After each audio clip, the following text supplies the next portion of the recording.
working. Everyone, and welcome back to another live stream. Today we're playing Genshin Impact. And as we last left off, well,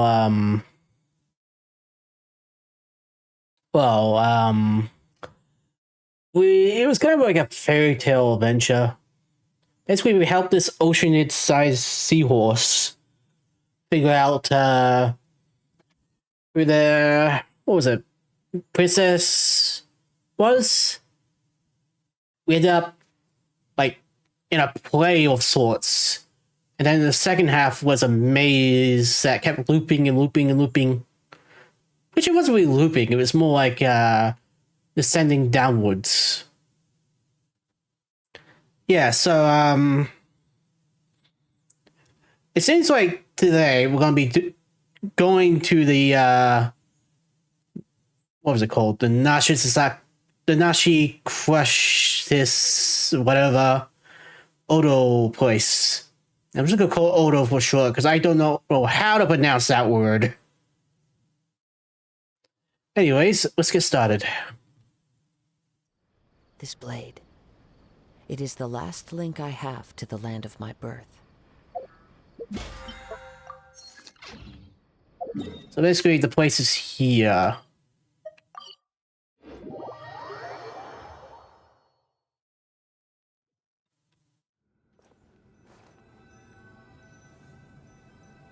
A book, apparently. Oh, right. It leads to the shrine. Well, not really a shrine, more like a fancy meeting room.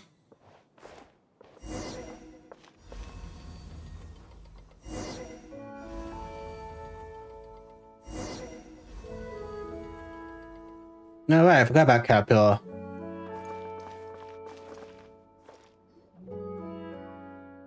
Oh, what is this place?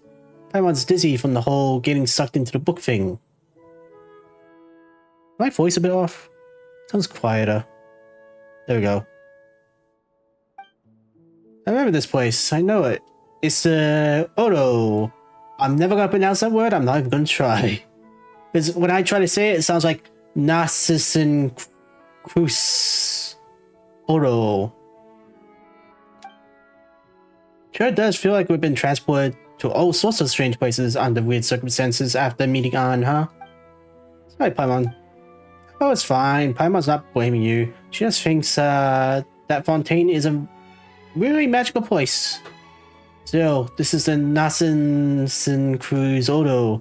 Sounds like an organization from the people from the kingdom would set up in a different country. The method of entry was pretty interesting too, huh?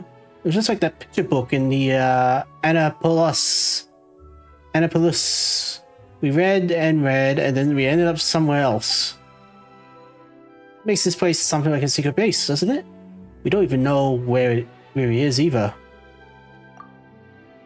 That's much better. Thank you, Knight Samos. Or should I drop that title? It was a fake after all. Don't say that, Ann. But, on the contrary, your story's only just begun. That's right, you know. But Samoa's right, you know. We still got a whole bunch of adventures waiting up ahead for us. Ahem. And how shall one proceed in peace of mind without a rival knight at hand? Oh, lovely maiden. You're getting tired, Paimon. Come on, Paimon's just trying to encourage Ann. Psst. You're quite the knight as yourself, Paimon. You're positive and you got a good heart. Makes me happy, truly. Oh, come on, why are you getting so serious all of a sudden? You're just less powerful than Knight Samoas, that's all. Everyone's got things they're good at. Samoa's got a good brain and sword arm, and Paimon...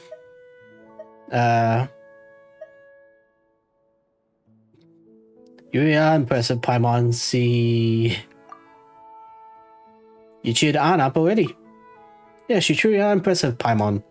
You too. And here, Paimon, I thought you were trying to tease her or something. Oh, I was trying.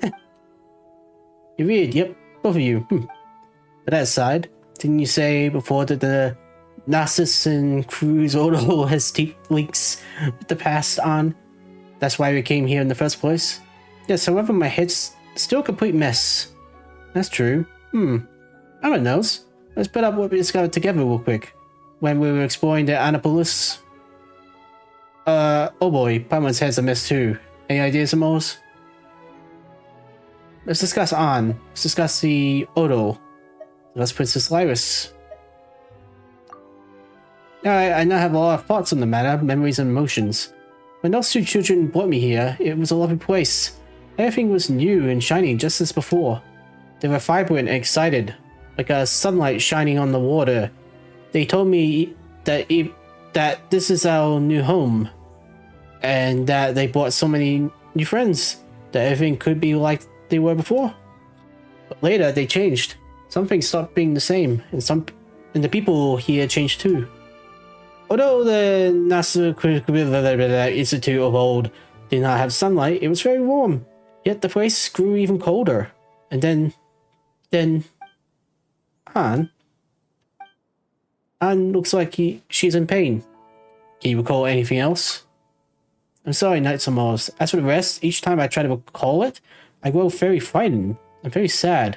This is the best I can do for now. I can sense that many terrible things happen here.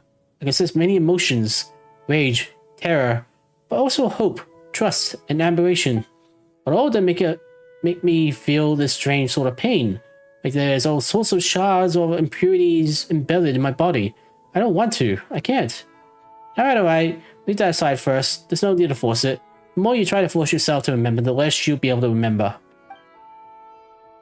Any other thoughts? An. Right, Paimon's been thinking about that too. Mary Ann said that your birth was a beautiful accident. What does that mean? I think it might simply be that my birth was coincidence. Just as she said, I am someone she dreamed of. The form she took in the dream. The things we experienced together is also part of that tale in the dream. If it hadn't been for you, the dream might have never have ended. Or perhaps it might have ended, and I might disappear with the happily ever after. I can't be sure. That's true. Not that Paimon gets it. That means that Mary Ann is also Oceanid. And Anne was created from Mary Ann. That's what I believe as well. And if that's the case, the things I remembered during our journey should have been her memories, or so I think. But when you met her, you also became your own entity. Sorry, did I? Knowledge and experience cannot exceed that of the main body. Without main body to restrict and control you. So I become the master of your own fate. Her last words to me. Okay, Paimon gets it now. And that means that Petitro, Owl, and the others are creations just like you, right?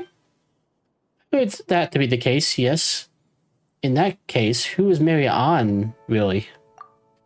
His name is very familiar to me. I cannot recall why. It's like some part of my body has been frozen.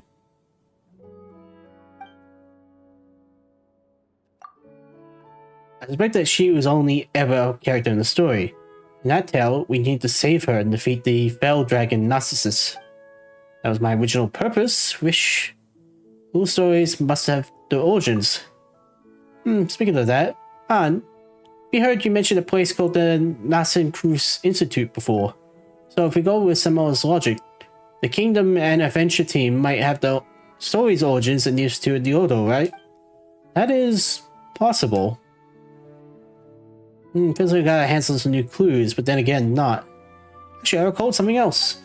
I've seen terrifying sights, the primordial water, the animic fluid of the water, of the world, and its placenta defiled to the last. Well fell into utter darkness, never again would the cool spring waters flow. I saw that once, or perhaps I saw it in the future. But wait a second, what are you talking about? The past or the future? I don't know. Sorry, and thank you, Knights of Mars, Paimon. Come on, it's fine. We said we were going to help you. No, I truly am happy that the two of you are the first friends I met since I became me. For that, you have my thanks. Please have me you too, Anne. Why are the two of you being so formal? Isn't becoming friends something that just, happens when you called out to us and asked for our help? And that was the moment Paimon thought, that's right, You're our friend, and we're gonna help you. Thank you so much, Paimon. I'll be like that on. If you really want to thank us, then keep your chin up and keep those spirits high. Yes, you're exactly right. Besides, I have your help. I shouldn't waste it by standing still. I must recall more and tell you all about it. Not that you have to push yourself too hard to recall the past. It's fine. Just as Mary Ann dreamed of the past tale, and the tale gave birth to me, I will also rest. In dreams, I might be able to recall more things. Perhaps there might be lovely things there too. If I do recall some, you'll be the first to know, Knight Samos, Paimon. Got it. Alright then, good night, Ann. Indeed, good night.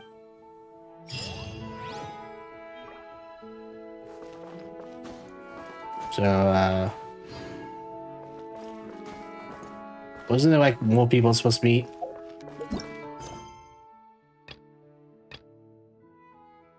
Yeah, Seymour and Riddles. That's strange, they say they're close by. I don't really see them. What? Oh, this is the photo. I'm gonna try. There are no longer any ceremonial items here. Nor has there been a dispelling ritual conducted for a long time, nonetheless. Yes, the familiar setting is stirring my memory. This is the right place. Maybe there might be clues that we overlooked that you could spot off the bat. Oh, have you found anything? All I see are memories of the past and things that were that shall never again catch up to me. Does that count? Oh, Paimon doesn't want to interrupt your reminiscing. That doesn't sound like what we're looking for. Perhaps, but my past is inextricably intertwined with the photo, the chief culprit of the great sin. As such, some of my memories may yet be helpful to you. Then could you start telling us about them, Caterpillar? I should warn you that I was not in the inner circle several hundred years ago. I don't know everything about the incident. But I was personally mentored by Nassus and Cruz, who should be the origin of all this. Nassus and Cruz? Isn't that? There's a prophet lying dormant in all of us, and when he wakes, one more evil shall walk the world. That's the sort of person he is?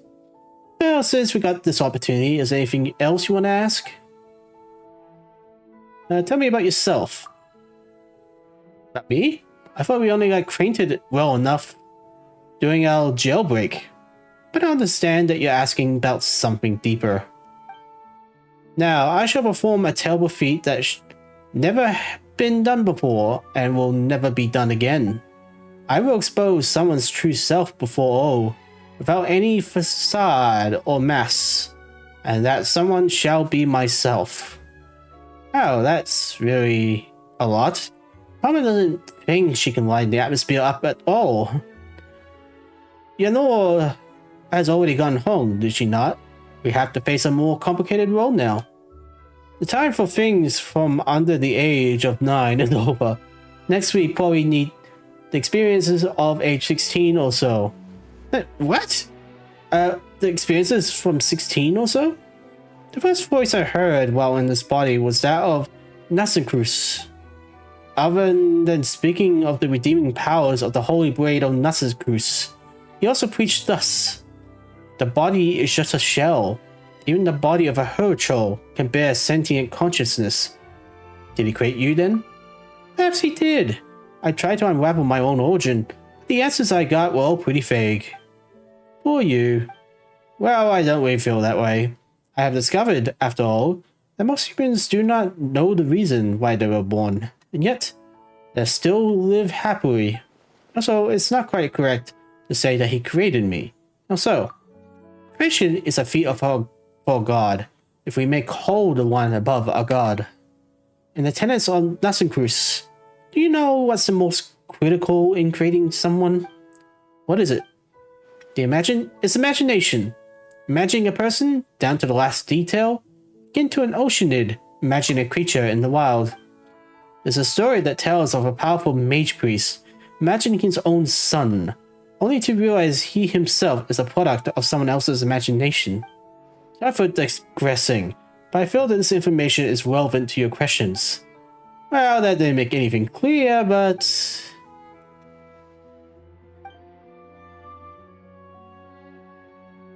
Ugh. There's a lot of words. Since you find this place so familiar, what can you tell us about it? Actually, as I recall, most of the people in the Nassencruz Ordo were very kind. Nassencruz's teachings just contained many radical ideas that were perhaps difficult for people to accept. That doesn't sound good at all. Nassencruz will lead ceremonies with the Holy Blade in accordance with the ancient dictates. They call it the Trifactor Excision. Trifactor Excision in Yurei, and in Sumeru, Shattering Adamagraha. He called it the reincarnation... No. Renuncate... I don't think that's how you're supposed to spell it. Renunciation of the ego, whatever. Reincarnation. He believed that one's own will is an obstacle, and that accidentally receiving a vision while seeking the path is a guaranteed path to destruction. So after someone gives themselves up, what happens to them? Well, they say quite normal, actually. It's said that people who cannot perceive the truth because the body is with a self sees the world filtered through the five senses. That doesn't sound so scary then. However, I never found out what the Nassencruz's ultimate purpose for collecting all those wills and cells was. Can you elaborate concerning Nassencruz? Another time, perhaps. There is much to be said. I need time to process it all. Okay, about what happened all those years ago. Many years ago, the one who then called Lord Artificer, Guillotine, and Nassencruz had a tense clash. Guillotine. I think it's supposed to be guillotine, but it doesn't sound right. Guillotine.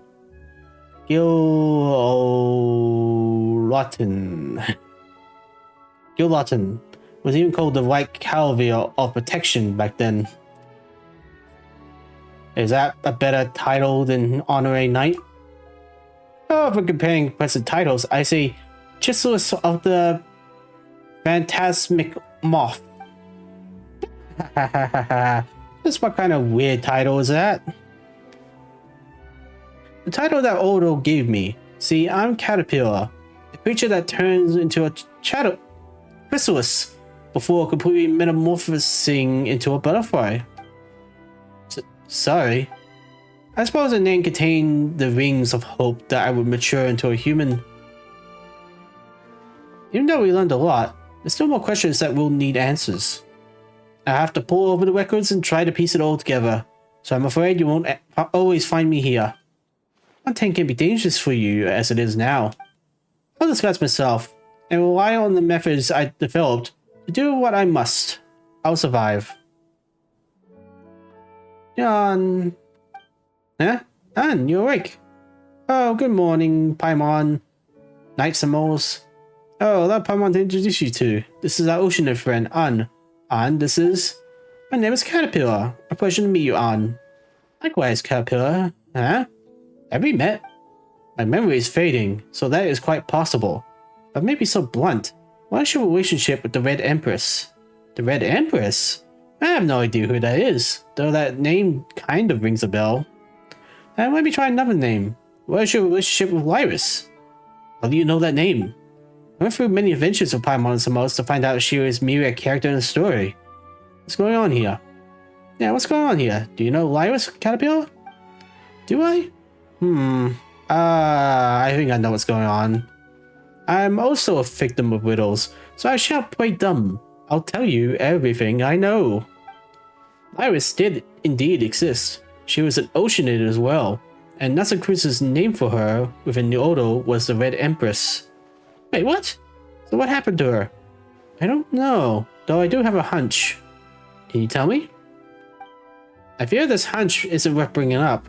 Besides, I suspect you already figured it out, being as smart as you are. Am I wrong? Figured out what out? The first thing you said to me. My name is Caterpillar. No, the next line.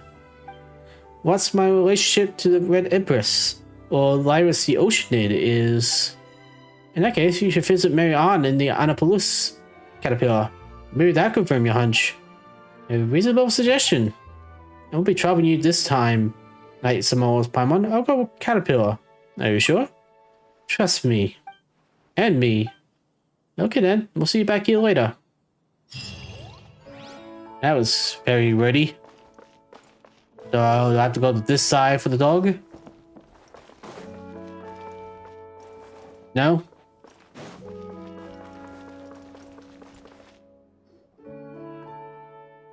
So, the dog doesn't get a unique cutscene. So this is the Nassim Cruz auto.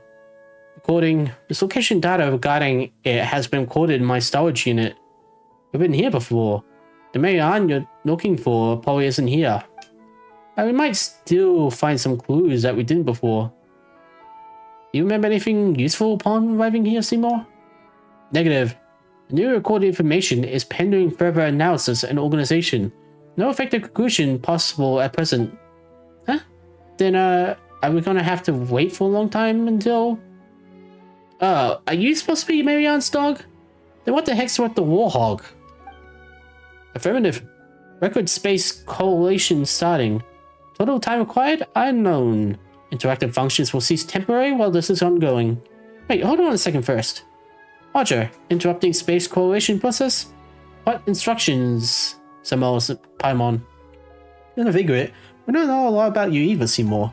All we know is that your master isn't Mamiya, but it's someone named Marianne. Affirmative. Miss Marianne is my master. According to the standard deduction module, the odds of finding clues as to her whereabouts here are high. We know you said that before too, but it felt like there were some more basic questions we hadn't answered yet. Now's a good time, right? If you could tell us a bit more about yourself and Marianne, we might be able to better help you. Of course, kindness. So, Smells, what would you like to ask? Tell us about yourself. I am prototype 4AC307, designed by the company and protected by Master Miss Marianne. If I wanted to get word of that, is my creator. I am equipped with the most advanced optics, memory storage unit, logic unit, and various functional modules from the Fontaine Institute of Natural Philosophy. That was clear as mud, but it sounds impressive. The more impressive the equipment, the harder it might be to fix once broken. Note, regular record space correlation can decrease the frequency of such issues effectively. So basically, before you're done your correlation thing, there's some stuff that you can't tell us even if you knew, right? Affirmative.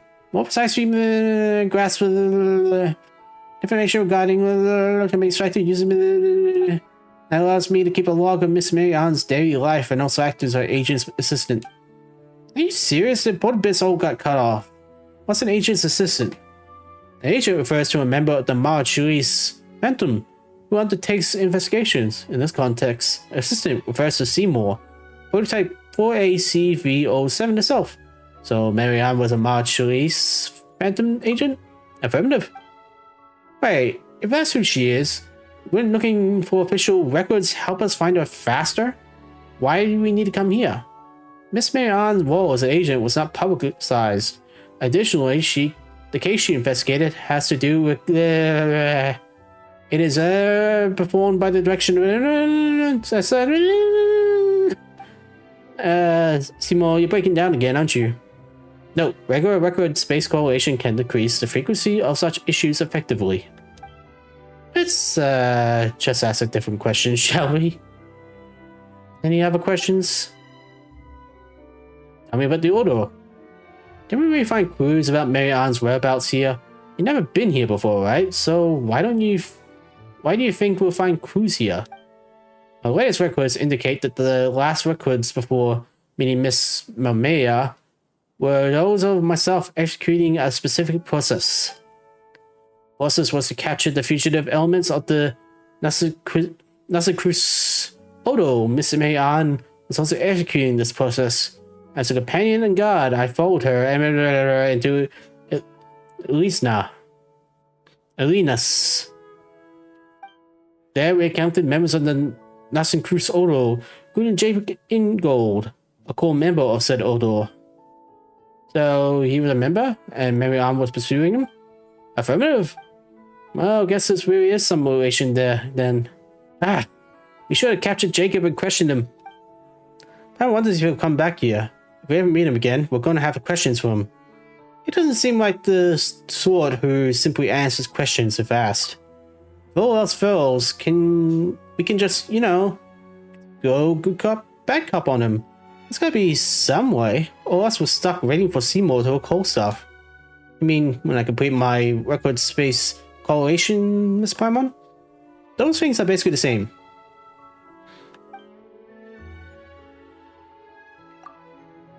A fierce battle against the members of the Order broke out within Linas. My storage unit encountered an error due to massive trauma. We must foil the Order's plan. To that end, Jacob Ingold must be stopped. Due to Miss Marianne, you best take a break. Your words are most considerate. So I'm gonna have to wait for you to do that correlation thing, Seymour.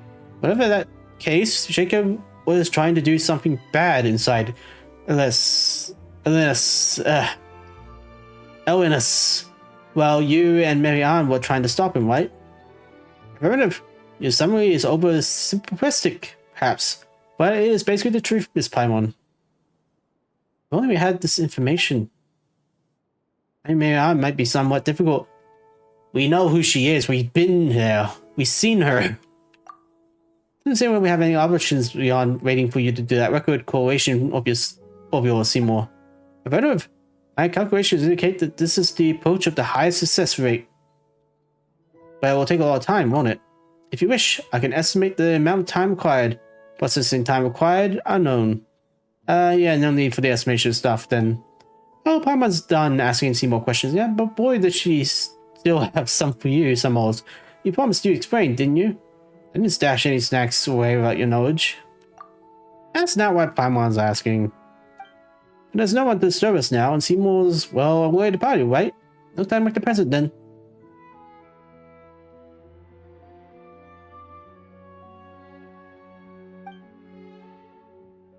Hang on. So that's a thing that happened. I thought you got sick or something when you started saying all that weird stuff. Well, it's good to know you're fine. By the way, Seymour, leaving you here to perform your record correlation wouldn't be a problem, would it? Of course he did. Negative. Danger. Activity by Nassen Cruz Ordo members detected. Tomorrow's Paimon, please find a safe place immediately. Annihilation mode activated. Whoa, Seymour, calm down. This is... Move it again. What did the white Calvia or protection say about you? Ah, yes. This is my little invention? Affirmative. I am a prototype with a larger number of bold design elements. The priority level of this topic has been downgraded. Please lay down your arms and surrender. Seymour, listen to me. I already surrendered to Seymour's. Is that so? Yes, totally. I am Caterpillar, as you know. Speaking of which, how's the young lady you were protecting doing? Wait a moment. Why did I say something like that? What's wrong? You're correct. I'm looking for a master I should protect. Marianne, or as you may call her, Marianne Gilton. Huh. Marianne Gilton?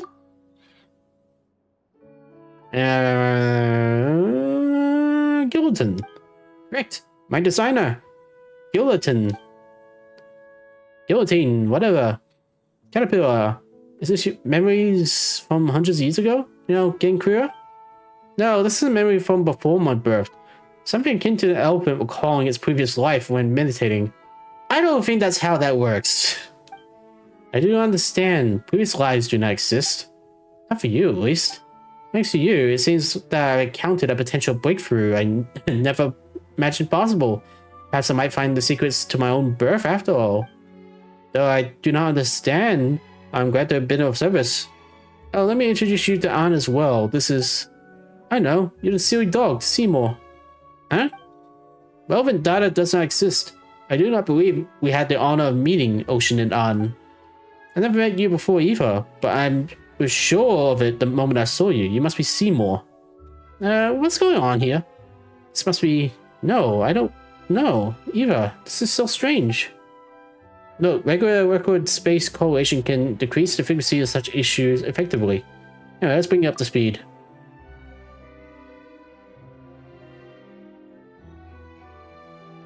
So you're searching for Marianne Seymour. No wonder the name felt familiar. Professor Seymour mentioned and is looking for also goes by that name. No, regular record space correlation. Okay, that's enough.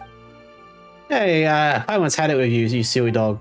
Based on what you said before, they can't be the same Marianne, right? The timing? Based on your estimate, may I deduce that you have met someone named Marianne in the past? Or perhaps read and heard of such a person from sources apart from myself? Well, that was her name, that's for sure. You know what? Let's do it like this. I can call her Marianne and the Annapolis Marianne 1, and the one you're looking for... No, Paimon, let's not do that. That's going to get complicated as heck. Negative. This Marianne I am searching for is of a higher sequential priority. To prevent confusion, she should be Marianne 1 instead. Huh? Why don't you look at it this way, Seymour? 2 is bigger than 1. Does that make it pretty good too? Your claim. Sorting data fragments. Looks like you start functioning again. Hey, silly dog. Oh, Paimon didn't think you had any mean bones in you, An, but you sure do. I don't know why, but I suddenly felt compelled to do that. Preliminary data fragments sort of complete. For the following 15 reasons, Ocean and An, I assess the perspective is illogical. Firstly, alright, the stuff doesn't matter. Come on, good doggy, sit. Understood. Why? If you sit, you'll be able to improve photo taking stability, right? Yes, do you need to take a photo, Ocean An? I'm equipped with the most advanced optics from the Fontaine Institute of Natural Philosophy. I can... Oh, there's no need, but thank you. Understood. Wow, Seymour's getting played left and right over here. Can we pause for a second? Still, when we first got here, Paimon couldn't help but notice. The clock here doesn't seem very accurate, does it? Yeah, it looks like a sword. Ah, that. Simply put, it's the Doomsday Clock. What? The Doomsday Clock? When the clock strikes midnight, the apocalypse will come. Doesn't it mean the end of the world is almost upon us? It really does take me back. I was here before. They thought the apocalypse was still far away. And that... Through it, though it wouldn't happen in our generation, we should stop it for the sake of the future. If the clock is accurate, then it is not far off now. Perhaps we shall lay ourselves down to sleep tonight, and the sun shall not rise in the morn. Perhaps the sea shall evaporate tomorrow. Or perhaps we are living in the apocalypse, and the good times have long ended. Hey, get serious. Will the apocalypse really come? For us, what we see is just a clock, not the apocalypse itself. When it comes down to it, time is merely a tool humans use to measure changes in all forms of matter. Lesser-Cruz was the one who used the world formula to calculate the beginning of the end and built this device. As such, I cannot answer your question, dear Myron, because this is all it is, a clock. Much you helpful. That's true, huh? Anyway, let's share findings again. Input logged. Lanus. Did you think of something? I don't know. I'm not sure. It's like water boiling off into gas. I can't see it, but I can quite grasp it either. Oh, any thoughts on Lee's caterpillar? Can't say that I don't. But I'm still trying to sort out some things out, so let's discuss this later. Right, I keep forgetting to ask you something. Someone else, Paimon? I am very grateful for everything that you've done for Leonore. So is there anything I can help you with? Do you mean anything? Just like making a wish? Aha! It should be something with the scope of my abilities, of course. You did free Leonore and I from prison, but I'm no gin in a bottle. So what would your wish be, Paimon? Sorry, I need a drink. This is a lot of talking.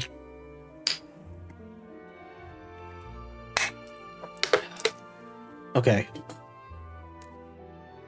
That's the case, then more. No. Wait, yummy food. Ah, there's so much that Paimon wants, but we've been having lots of fun traveling together, so we don't need anything special. Sarah Caterpillar, can you help us help on and see more? Paimon. Paimon, what do you think? This is a good wish? That'll do, Paimon. That'll do. I think it's all good. It's all good. I understand.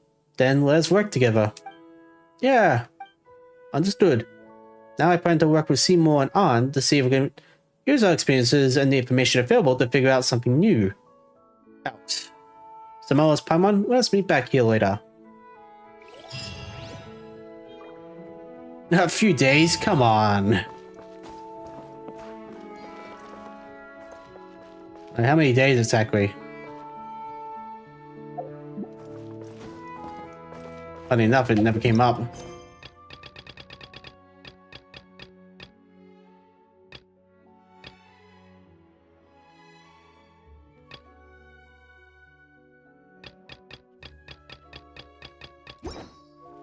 Will anything happen if I do switch? It kind of did. So much for 3 days.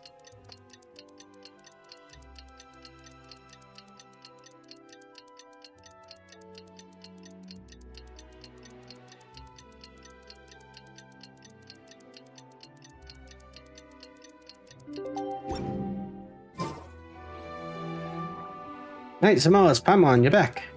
You bet we are. Have you found anything new in the meantime? Mr. Caterpillar and I have been doing some research. Oh, and? We discovered that Seymour doesn't, in fact, have an annihilation mode. Following data fragment sorting, this phrase was found to have been derived from the novel Prisoner 601. In that book, the World Organization launched a mass annihilation agent to hunt a chimera down. Hey, that stuff's not important at all. Apart from using our free time to go out and investigate, we also read through the books collected here one more time. We couldn't make heads or tails of them at first, and even now, well, they certainly are well written. I don't know whose handwriting it is, or what scribe or copyist was hired, but their penmanship is clear and clearly beautiful. A master calligraphy if I ever saw one. Wait, so you were talking about the handwriting? Ah, Byron's got a bad feeling about this already. Did you not find anything during this time then? Alright, sorry, I shan't jest any further. As you know, we told you all that we found the last time without holding anything back. However, I feel that this time, there's some clues hidden in details that we must rely on chance to reveal. Build the meaning, you mean? Indeed, for example, if no further revelations concerning a murder emerge, then the blood on the painting will always remain a red smear. Then what would this chance be, Caterpillar? Why don't we do a quick recap of everything discovered? Come on. I just did all that talking.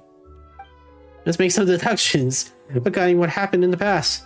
That might give us the opportunity to fill in some gaps that can help us support or refute our views. That's a good idea.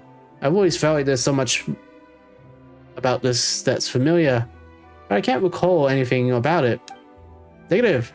I can give a continuous account of the resources that I have sorted. Silly dog. Didn't you only recover your creator's name after talking to us about the matter? Negative. I merely matched similar sounds during said interactions. There was no data loss involved. However, I must append that I, too, find that keyword searches make searching for entries more efficient. So, what do you want to discuss? Well, for a bit of a warm-up, or a teaser, if you would. You may be referring to a heater. Yes, that's exactly what I mean. So let's start off our deductions with something simple. What is the Mary Ann in the Anapolosis exactly? Huh? That Mary Ann holds the greatest secret of all. I'm sure you can see that too. Let's get ourselves some armchairs, maybe crack over a few beers. Oh wait, you can't drink yet. I mean, with your body, neither you. No. Even with your body, neither can you. God, too much talking is making my throat hurt. Anyway, let's hope you sort of finding out. Just 1 second.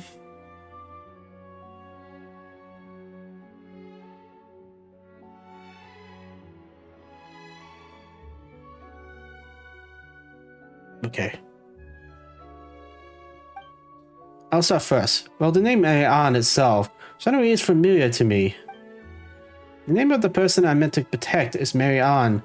Yes, but I have no data regarding the identity of the ones who reside within the Anapolis.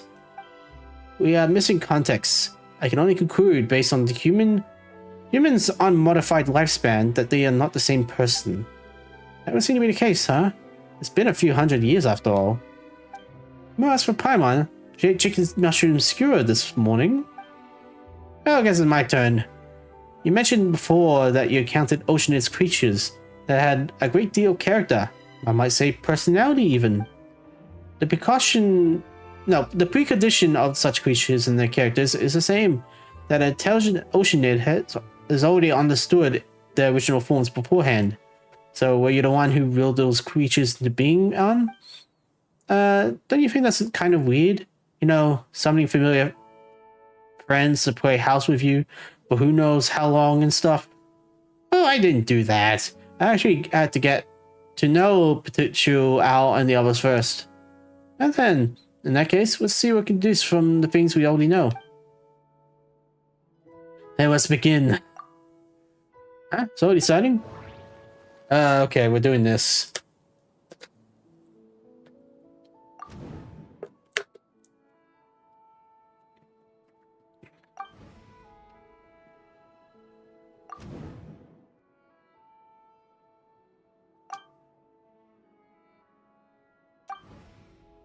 Strange, the disappearing. We also can create water creatures, but it's extraordinary to be able to get matching creatures with rich personalities. It's almost certain that there's an oceanid in Anapolis controlling everything. Who can she be? Anna's a small oceanid. She didn't create the oceanid's creatures in Anapolis. Speaking of, just figured out, how do oceanids reproduce again? The oceanid An's far too weak to control the whole realm, so she can't be the oceanid behind it all. Anne said the name sounded familiar. I should ask her about it and should something come up to mind. To see more, she is someone that he must protect. Either way, ordinary humans don't live that long. It's been 700 years, so they're probably not the same person, right? The Marianne in Anapolis seems very mysterious. We once suspected that Anne was a character from her dreams.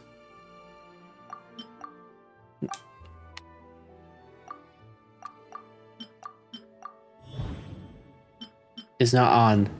It's definitely not on. I believe her. She's also searching for answers.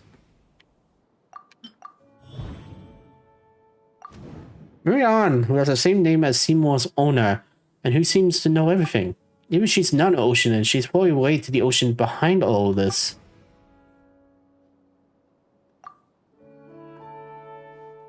That's enough for now. More than enough for a warm-up. Correct. The oddities in Anapolis all point to the power of the oceanids. But this is not Miss Ann's doing. All of this together means there's no oceanid in Anapolis. That is what I suspect. An oceanid with whom Marianne has a close relationship. Well, we did fight one. So it's probably that one, maybe. Or perhaps she could even be the princess herself. Do you mean to say that Marianne may in fact be Princess Lyris? Yes, Lyris. Red Empress of the Nasacruz Odo from back then. The Red Empress who loves to take heads. Take heads? I seem to have a vague recollection of something like that. Whoa. But it's not a story about Lyris. Rather, it's a fairy tale about someone named Marianne. Yes, the taking heads thing is just a metaphor. Lyris is made of pure water, and so has the ability to dissolve and extract people's wills. The Nasacruz Odo used her to extract the ego and become holy. Searching for the keyword Lyris has yielded relevant information in my indices. Talking of the Red Empress has reminded me of a few things about Mayon. Mull that over for a while first. Mull that over a while first, then speak with Marianne and Seymour. See if the conclusion you reach awakens any new memories. I guess we're doing... I won't say Professor Layton, but that's more puzzles.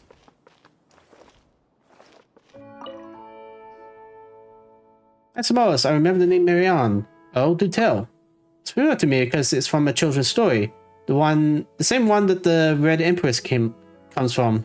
The female lead, Liddell, was mistaken for Marianne, the servant, and Marianne never appeared throughout the entire story. Maybe Marianne never really existed, except as a figment in someone's dreams. How do you know about the story, Anne? And is it a good question? How do I know about it? The memory feels more vivid than those I have of the story of the evil dragon Narcissus.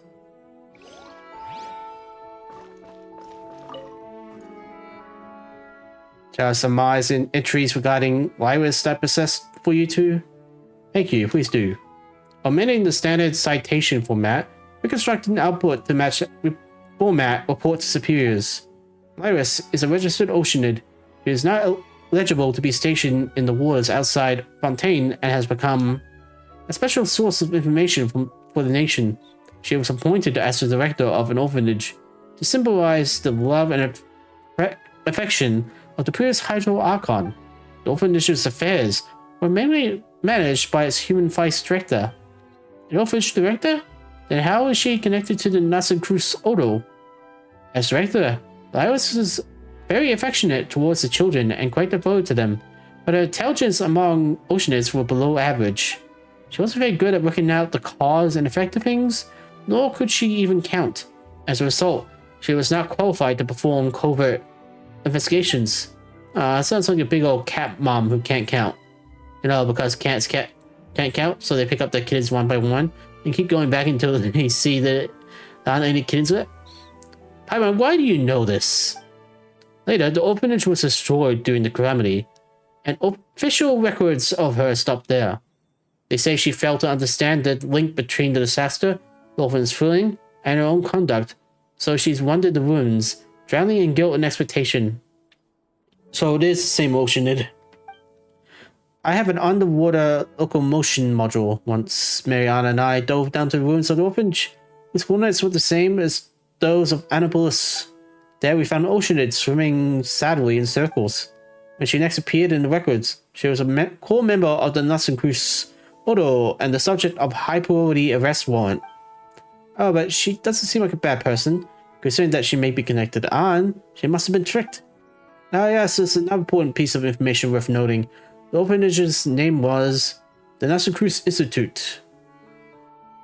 That tells me experimentations happened there. There are all Marjorie's phantom files that Miss Elaine Gilton recorded for testing light sensitivity while designing me.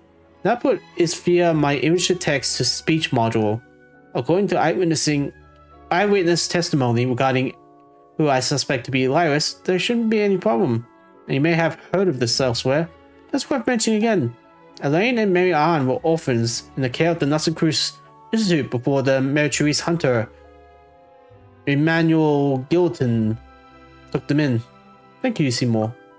Don't mention it, noble sir.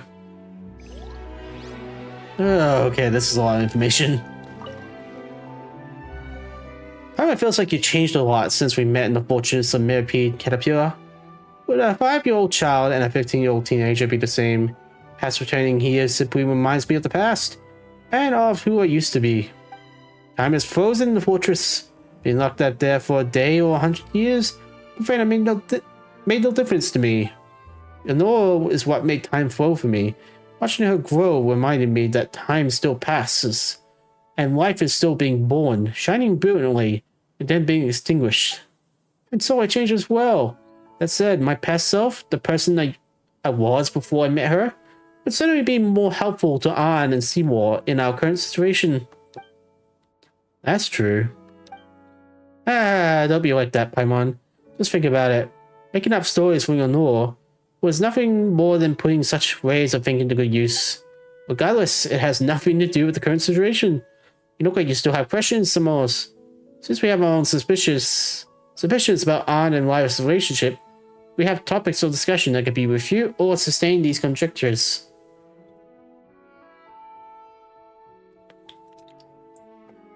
Okay.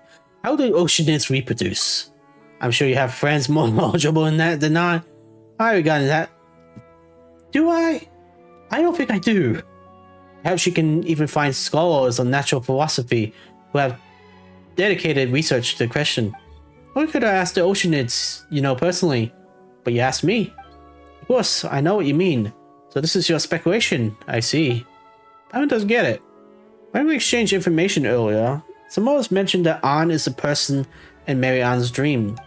Or perhaps she might be a manifestation made by Mary Ann, an oceanid. Oceanid? Why the repetition?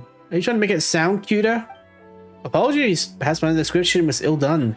Still, can an oceanid create an oceanid creature version of an ocean? Oh, come on! Okay. You're on thin ice with your way of talking. Wow, that's deep. That's like asking if hard candies can be used as the fill from another hard candy. So what did you say to that? The question's really interesting, but Paimon's always hungry for answers. I suppose I have to say, I suppose so. Still, you may not realize just how deep this rabbit hole goes. Explain. You might be confused about why there isn't oceanid creatures with personalities in the Annapolis. If oceanids can create oceanid creatures, then they can create oceanid humans or oceanids. Convention dictates that it's rare for oceanids to be able to mimic a human, unless the human drowns in their arms. Also, or the oceanid has spent extensive time with the person and knows everything about them. And the ocean in question must also have tremendous wisdom and compassion. I'm afraid perhaps only one as powerful as Wildia could do it. Wow, so that means Idea must be really incredibly strong. So it's weird to mimic humans, but not impossible. Now creating another oceanid, that's different. Creating humans using human knowledge can only be achieved by gods. And the same applies to oceanids, creating oceanids. It usually should be impossible, in this world at least. Unless this human oceanid has already placed themselves above their own kind and attempted such insanity. I mean, they thought they had to become a god? That's right. Followers blindly believe in their leaders, who in turn blindly believe in themselves, giving rise to delirium and delusions. I can do what a god can do. Their deeds are not that great after all. A powerful belief is also a powerful will, and magic is a skill that molds reality to your will. Perhaps the ascendant hypothesis makes more sense. Perhaps Mayan doesn't consider herself an oceanid type. Perhaps. It's possible, and quite understandable too. If nothing else, the Lyra side note doesn't have this kind of intelligence, nor would she be this crazy. Have some less mainstream ideas about how oceanids reproduce, but they're not important, and can discuss them later. Now let's reorganize the information that everyone just recalled. This might take quite some time and might be somewhat hard on our throats. No kidding! I'm ready. So regarding Elaine's younger sister Marianne, the Annapolis is Marianne, the Red Empress Lyris, and the An who's with us. But what will our conclusion be? How will we sustain it? And how will we refute it? Is there anything else you feel we should add? As I mentioned before, Marianne is not only the princess in Anne's story, but she is also the person I must protect. She is the younger sister of Elaine Gilton, the one who designed me for ACV07. As for matters concerning me, I suppose you already know all about them, like some more. Speaking of which, didn't we also hear all sorts of stuff while we were in illness? Seymour was also all sorts of damage during that time. How did it go? Did you think of anything? About the damage to Seymour and illness. That's right, Seymour was damaged inside illness, and Mamiya's been taking care of him. To my shame, yes. Though I do not have such emotions, you can see it as me having lowered my assessment of myself. And according to Elnus, the battle that occurred within his body ended quite terribly.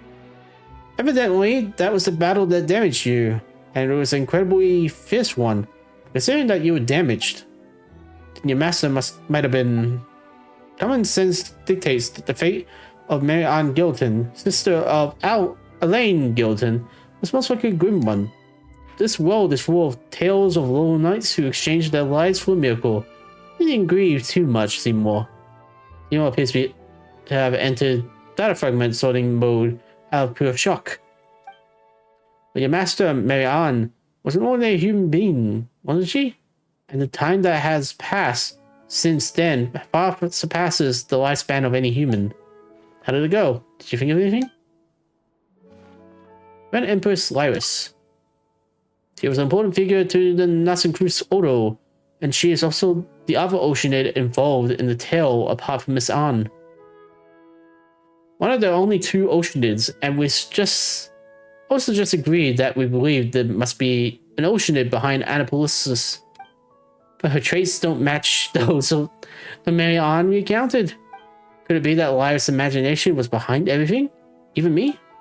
That's unlikely. Seymour mentioned that her intelligence was quite limited, so phantoms of this sort would be quite hard for her, similar to how an author would struggle to write a character more intelligent than themselves. In fairy tales, the kitten may dream of the living little master, but I feel such things don't happen much in real life. So who is behind all this? And who in the world is that Mary Ann? How did it go? Did you think of anything? The Oceanid on. Huh? What about me again? I once suspected that you might be the person that Mary Ann dreamed of. So in your view, Mary Ann is the Oceanid behind the curtain, yes? I don't know. Well then, do you find the name Lyris familiar? She is, after all, the only Oceanid involved in this part from yourself. If you mean the title the Red Empress, then yes, I do have some impression of it. Where'd I go? Mary Ann and Annapolis. That makes her a prime suspect then. To be honest, were you using the process of elimination?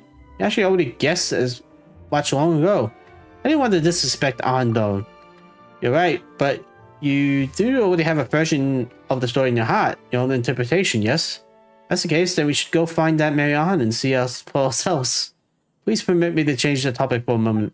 This doesn't mean that I shall no longer be able to fulfill my duties to protect Mary Ann. You worked out this much, and that's the only bit you care about?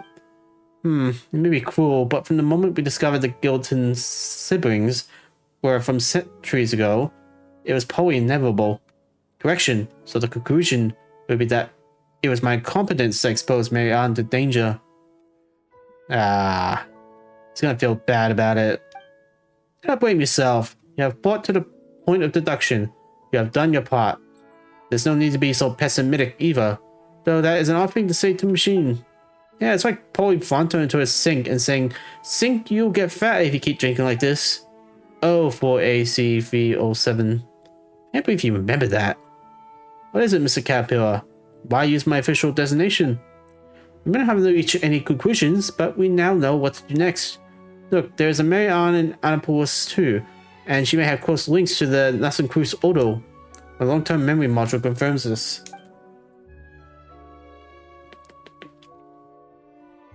Ugh. As such, there's no need to restore your logic module to factory settings yet. Let's take a step back. We can still go find this Mary Ann. Thank you for your logical troubleshooting and emotional adaptive maintenance. I think what you said makes sense. It's not yet time to admit defeat and restore myself to initial settings in order to take on a new mission. Yeah, that's right, you silly doggy.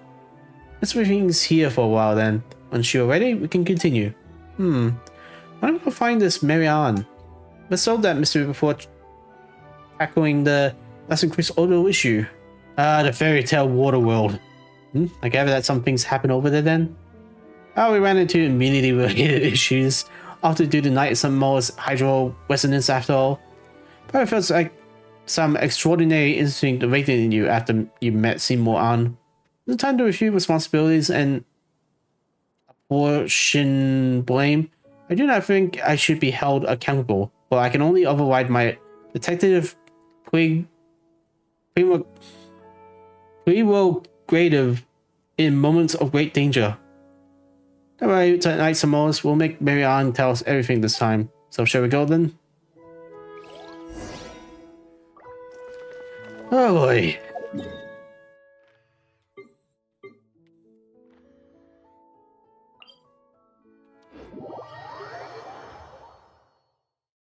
My throat is killing me. Killing me, I say. Ugh.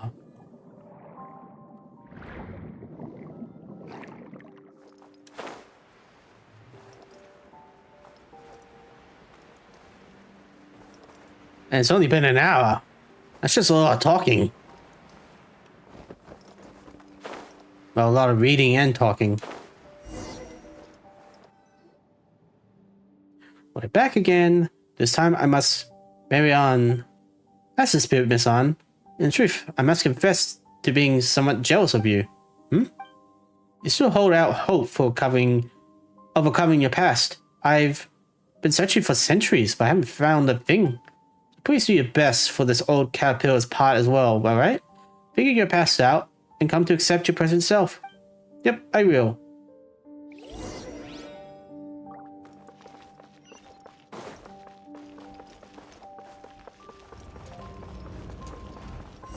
Wait, you two alive? Oh, what are these guys doing here again? Wait, isn't that Al's group?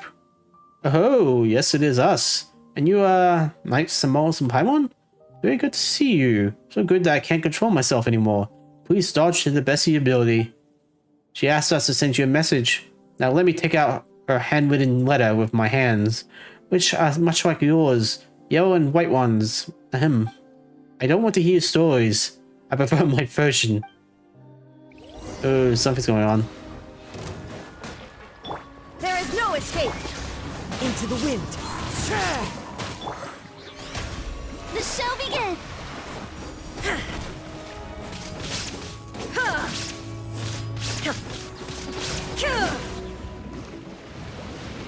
Ah, the bubble that was here before is gone too.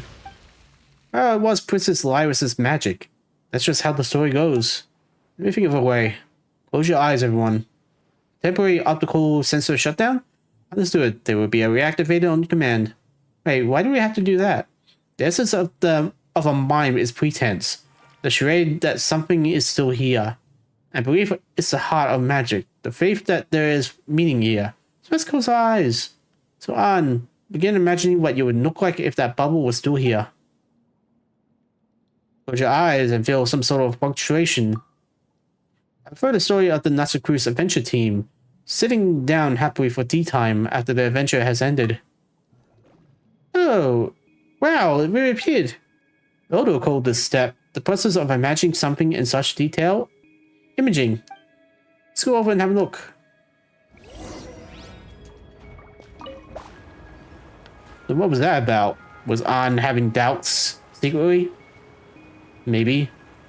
So even though Mary Ann's like, no, you can't come.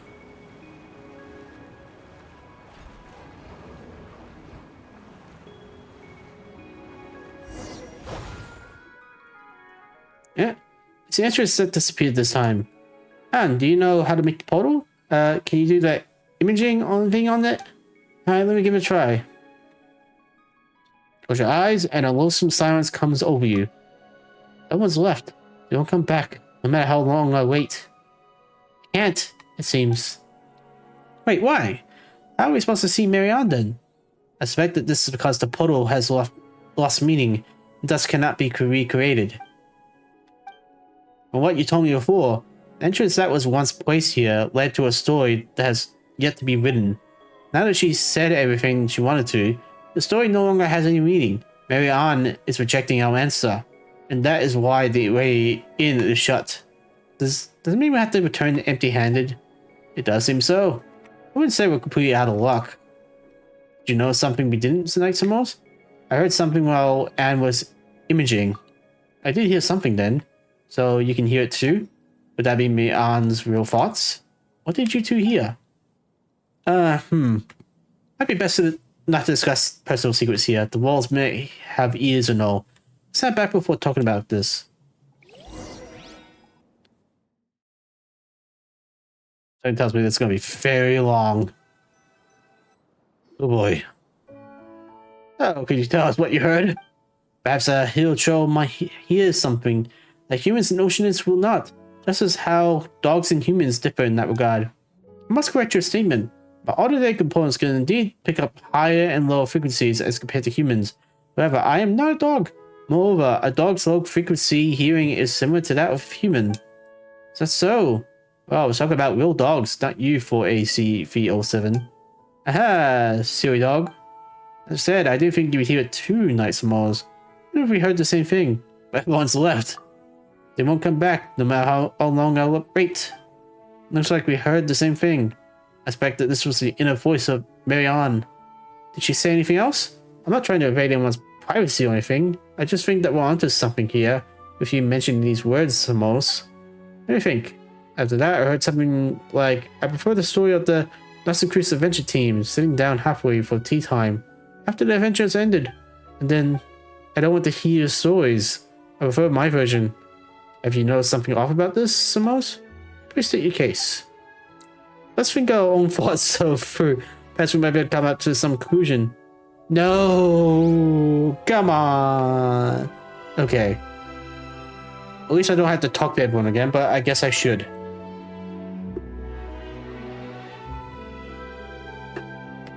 Oh boy.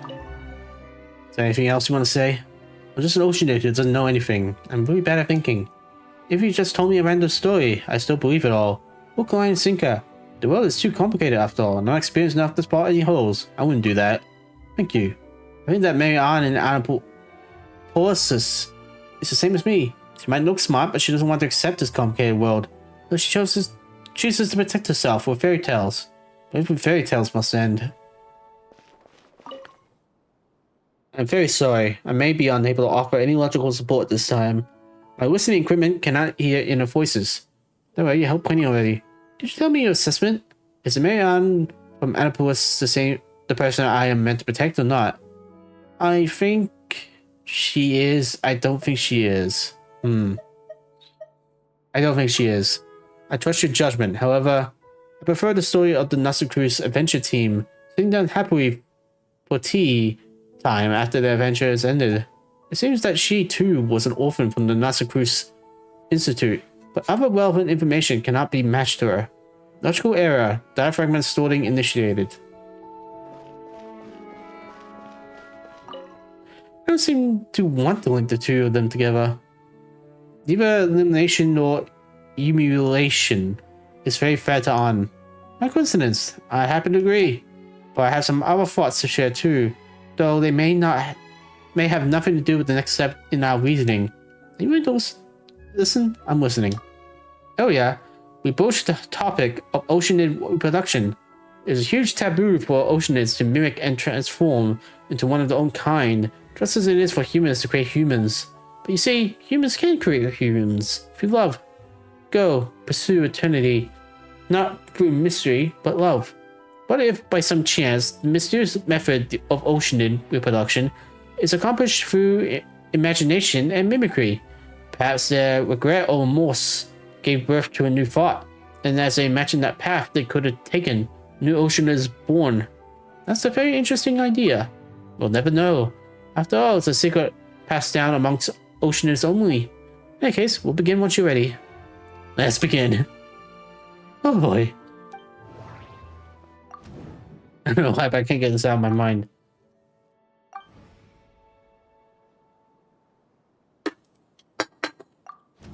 Remember the Nasty Cruise Auto from several hundred years ago? Okay.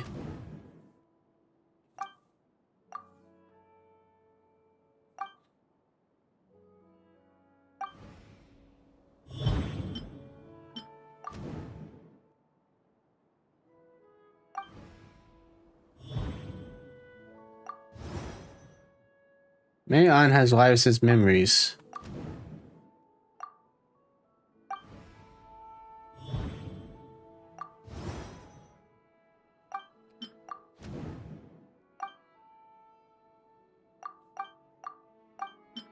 Okay,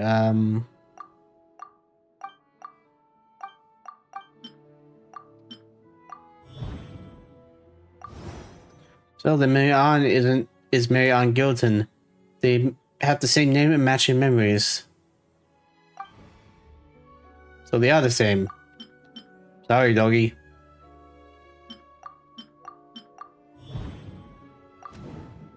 If so, then Marianne is Lyris. Another piece of evidence we have is that they could both use ocean powers to control Annapolis.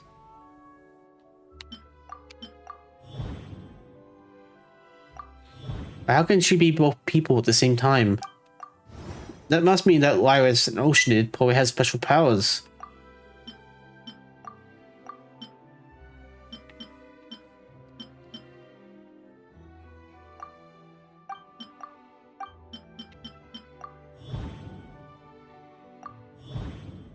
Her job in Oro was to resolve the members' egos. What could have happened between her and the missing Marianne Gilton? For some reason, Lyris sold Marianne Gilton's personality, and afterward, their wills now mixed begin to dream. They dreamed of a simple world where the princess is saved and the evil dragon gets killed, while the heroes are always pressing onward. They dreamed of a world where everything was simple, and had an answer, as long as Anne was there. Thus, Anne and Marianne were born.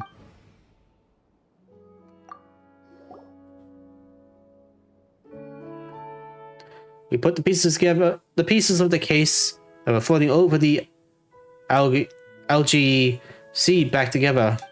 Just an empty box even after being put together. And we finally figured out what the lost pearl should look like. What are you trying to say, Caterpillar? Can you make sense for 5 minutes? Wait, don't give Paimon any hints. She's gonna figure this out on her own. You piece together a good guess from the clues, but the truth is still unproven? Of course, my speech analysis module has determined that Miss Paimon is correct. Actually, I meant that we may never know the truth, but I'm afraid we have no choice but to accept this conjecture. So, Knight Samoas, is this the secret of my birth?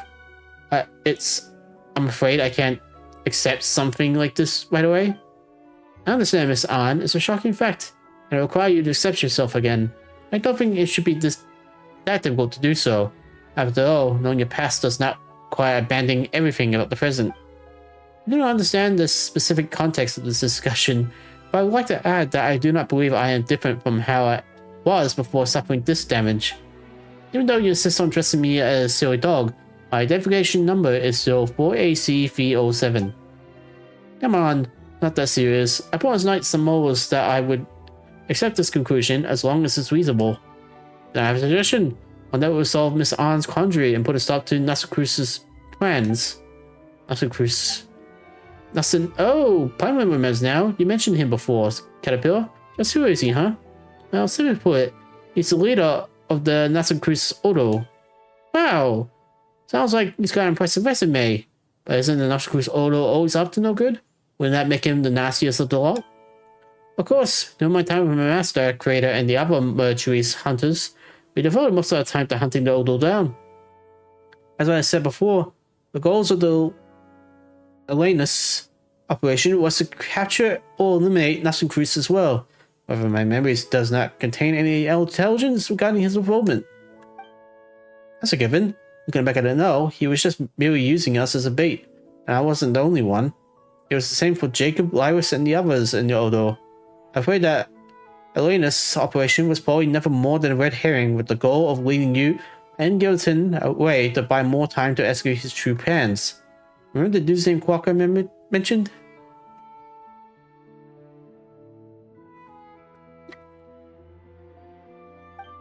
It's what the Odo considers the countdown to the apocalypse, right?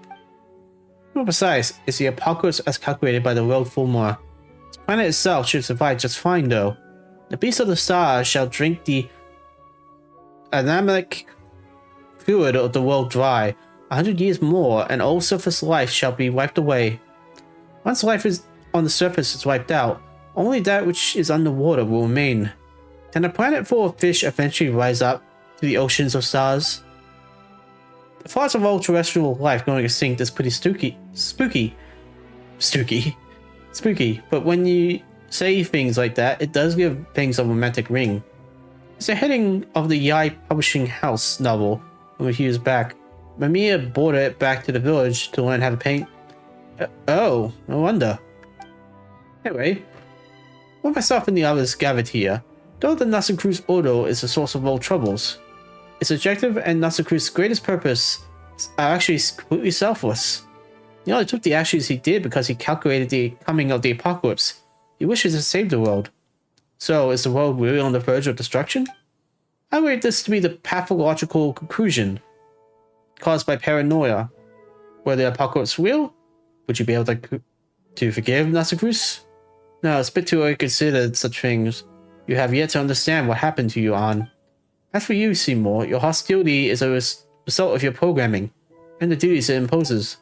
I suppose you must find the Holy Blade of Nasacruz. The Holy Blade of Nasacruz? I talk about the real one, of course. As much as it may be quite strange to say that the ceremonial sword is a magic society, of the other magic society is real. Not only will it help us stop Nasacruz's plan, but its unique power may be able to undo the merging of wills. We should be able to separate Lyris and Mary Ann, and then Miss Ann, you can defeat the evil dragon Narcissus and rescue Princess Lyris, regardless. Let's get moving first. That's the spirit. It might take some time to explain, so let's move out first and explain when we get there. Oh, come on, more explanations? Can't we just do something? So far this whole stream has been talking.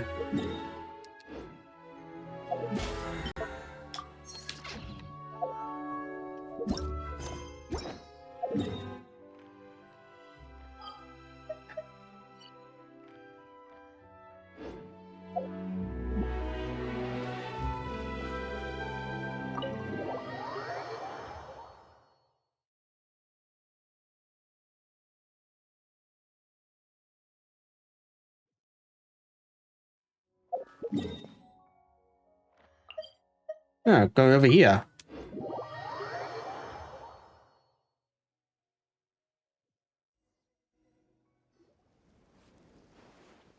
Finally, we get to do something! Atmospheric visibility is acceptable today. Enough that you can see that tower over there, yes? I passed it by earlier, actually.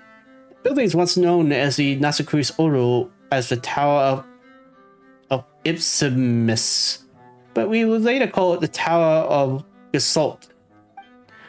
It was named for the idea that things that have separated needed to be combined to display the original complete form.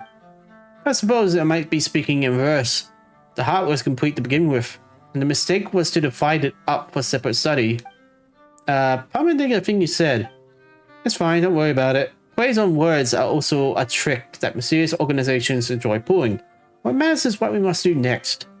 None of the vocabulary you use is missing from my semantic indexes, so I could not properly phrase your meaning. I understood the last sentence. Please tell me what I should do. Obfuscating alone, I found a map to the seal of Chimerical Marriage.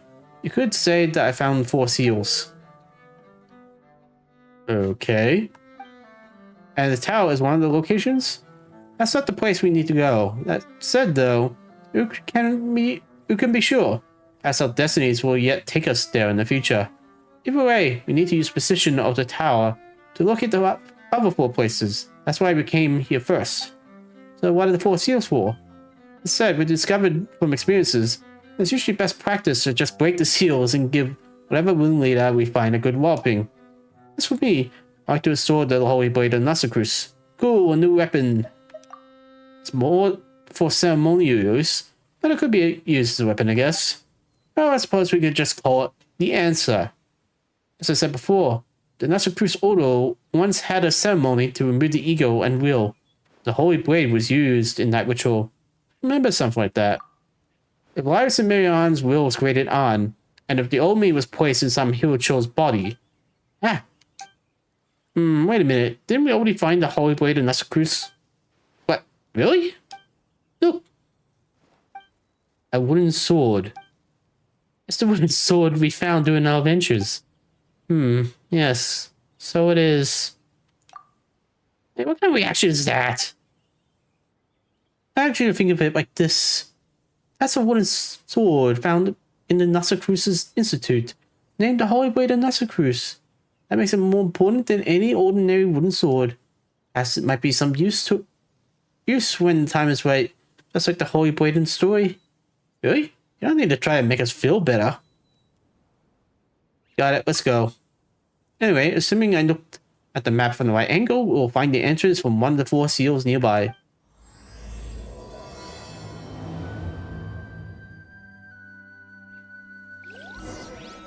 I can't believe we did all that talking and Act 1 only just started now. Okay.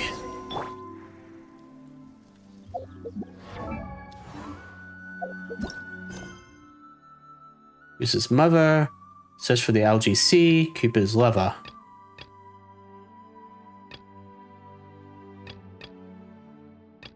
You mean down there? I think I've been here before. I don't remember. No, I don't think I have.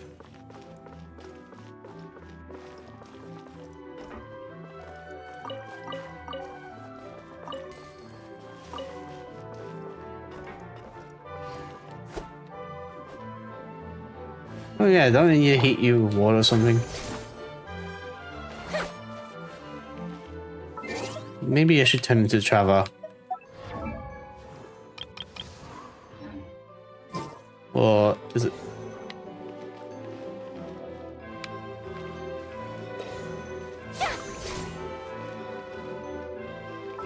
Okay, let's bring the travel out. There's still a long road.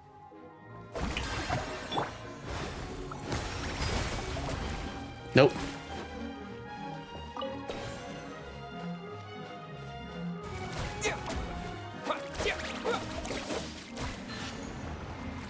There we go.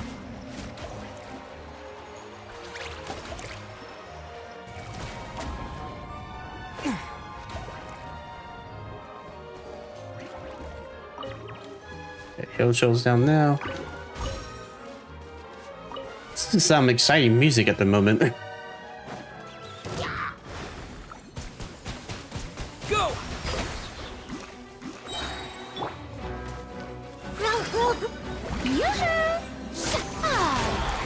Shine down.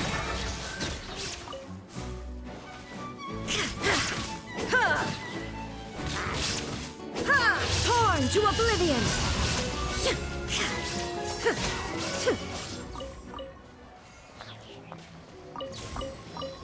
Maybe let's switch characters back.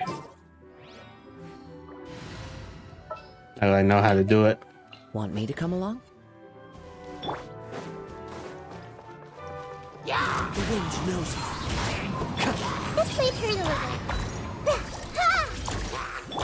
Illusion shattered. Oh, brilliant!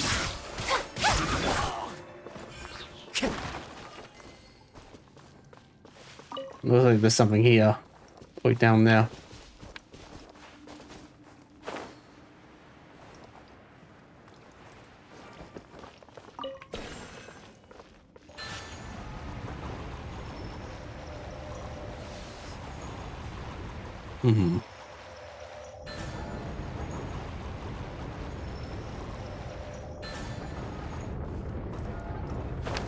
Yeah, I made it.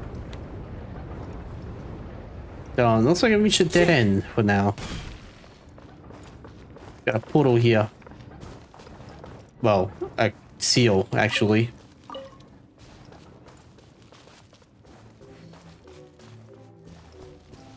Oh, man. I hate the wolves.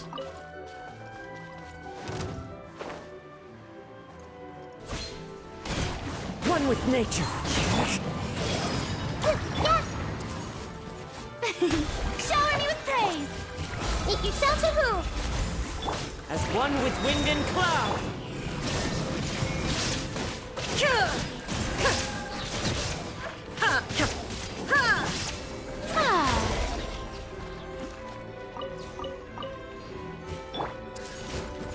The wind knows me. There we go.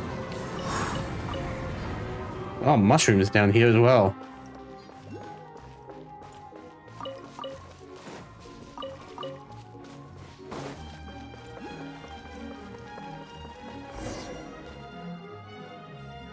The bonfire is still burning. Wait, why is the bonfire here? It's just a ruin.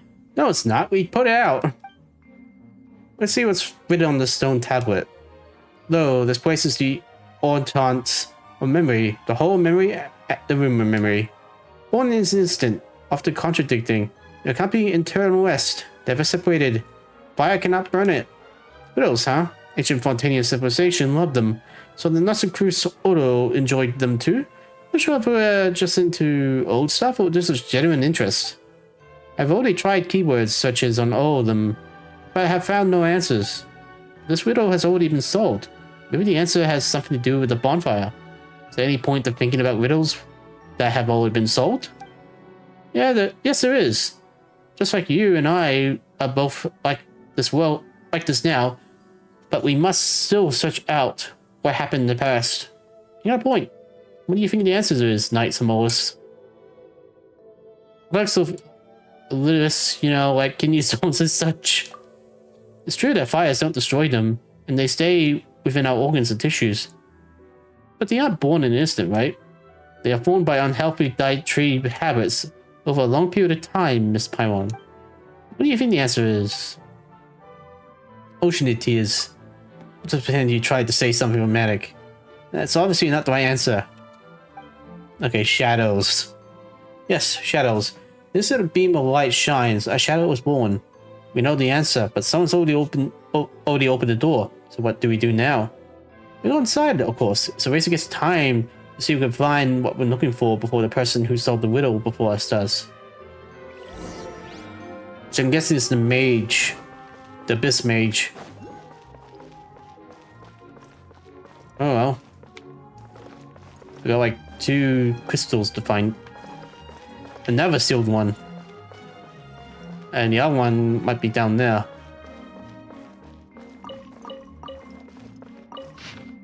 If water loses its incisiveness, how shall it become water again? If a tree leaves soil, where shall it go to take root?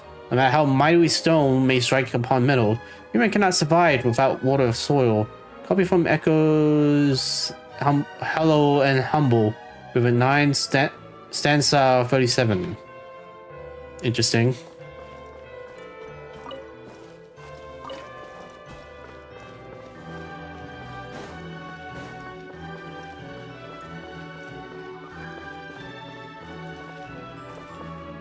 Nothing up there, so it's gotta be down there.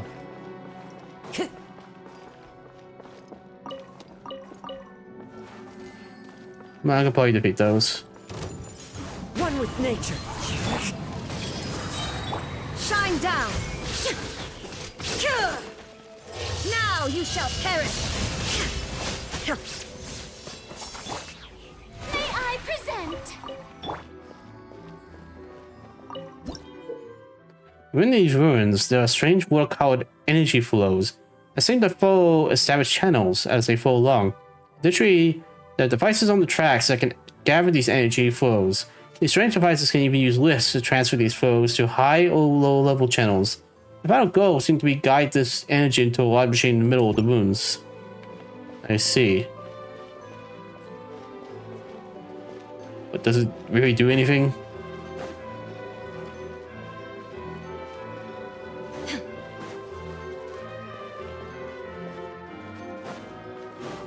To check the other rooms before I do anything else.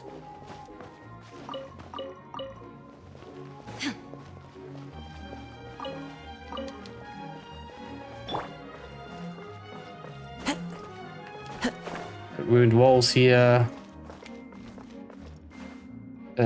Strange mirror that doesn't really reflect anything.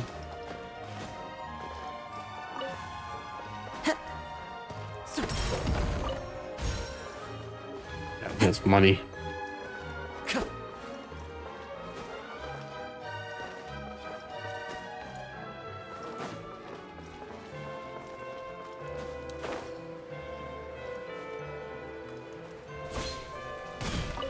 Time to go.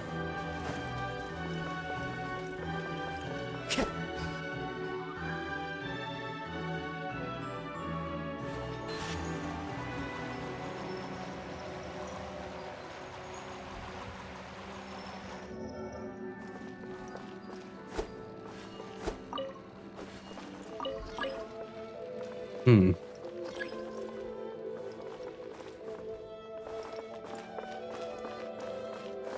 Guess I'm supposed to do something up there.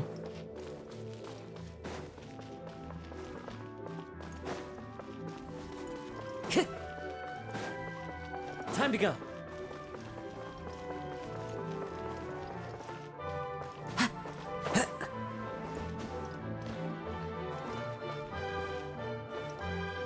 Don't really see anything up here.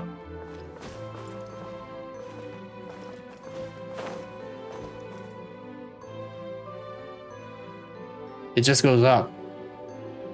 You do have that thing there. But how do I move it down? Oh, wait.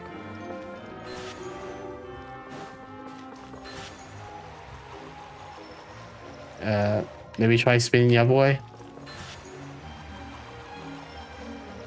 Oh, wait, it's moving that.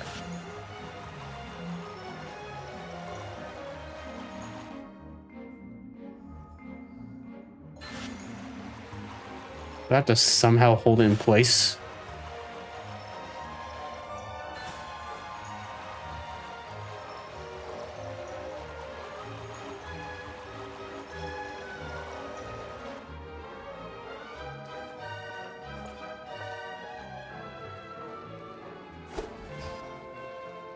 There we go.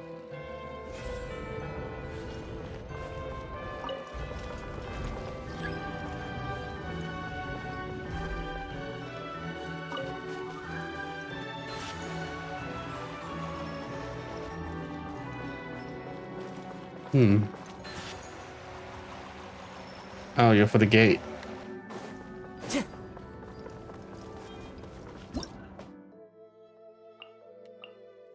One chance required for the energy flow. Sometimes corners will have dispatch devices that can adjust energy flow direction. Okay.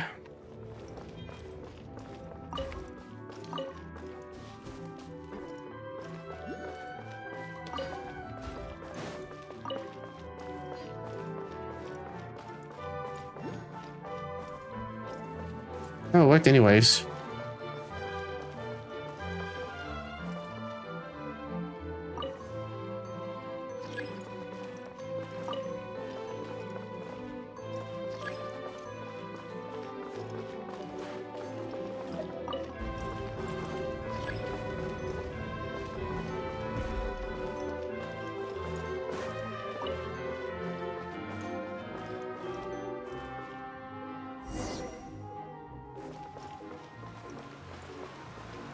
Getting the memory piece.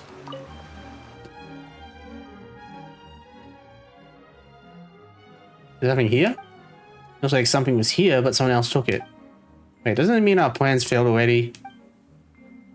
The breath of reason requires the merging of the four hunts. If we can get the rest of them, we still have a chance. Okay, so we better hurry to the next area. Oh, is that it? Oh. No. Is this the room drowned?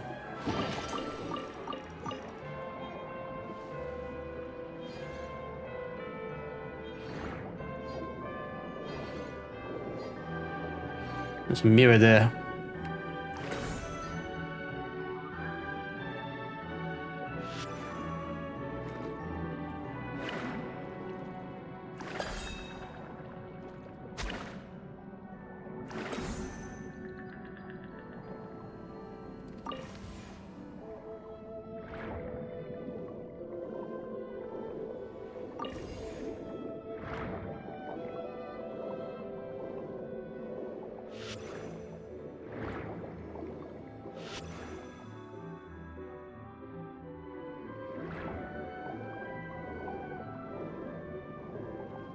I thought that was a bomb one.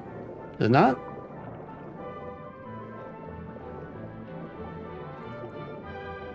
Where did the other one go?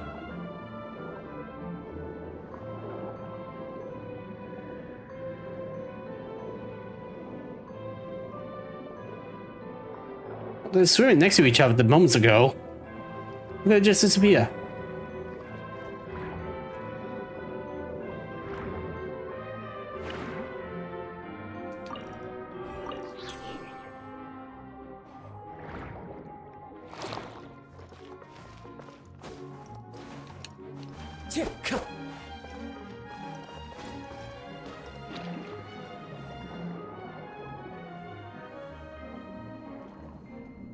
There it is.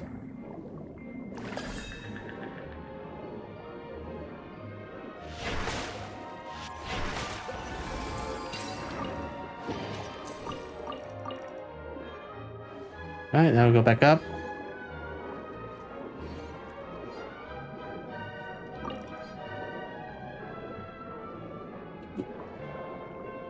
Hmm.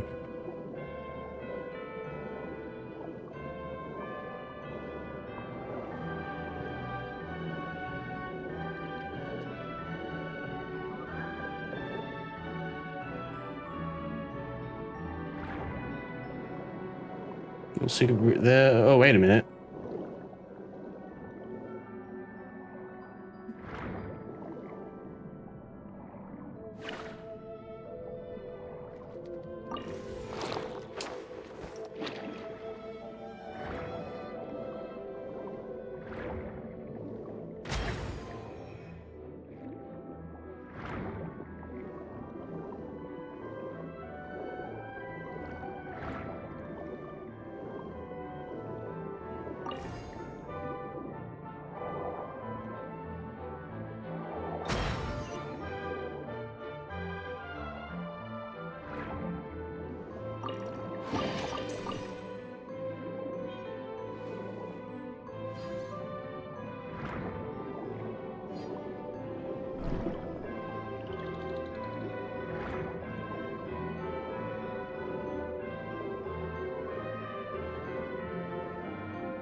Seriously, what do you do again?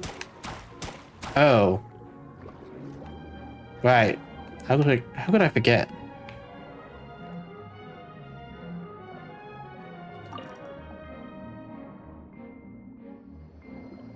Oh, you're behind there.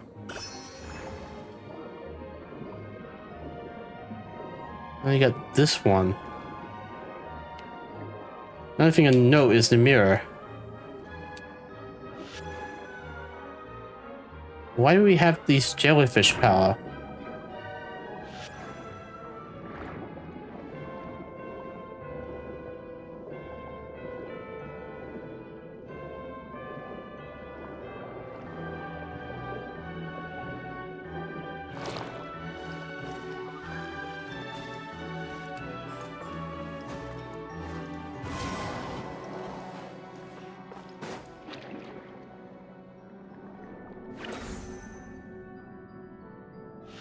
This curious secret, but how do I get in there?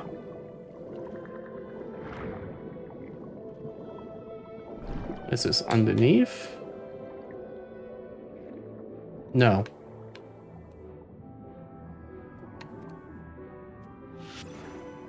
Gonna break a window?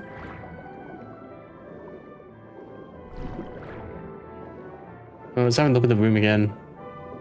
Maybe I'm missing something. Got the roof there, rock there, chest there, and a mirror. The mirror is definitely the thing that's sticking out the most.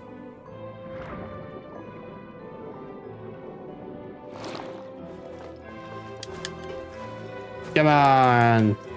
Turn on!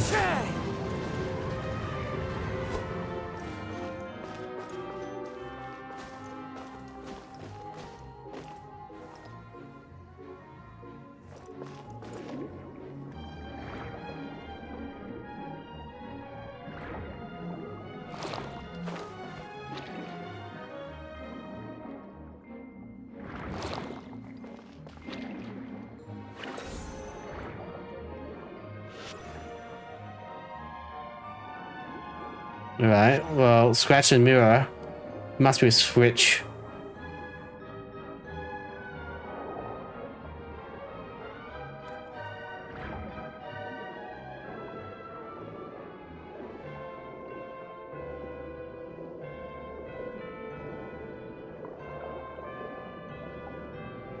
No switch?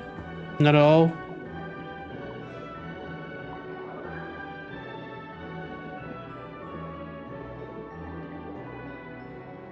That's kind of strange because this looks like a block of air for no reason at all.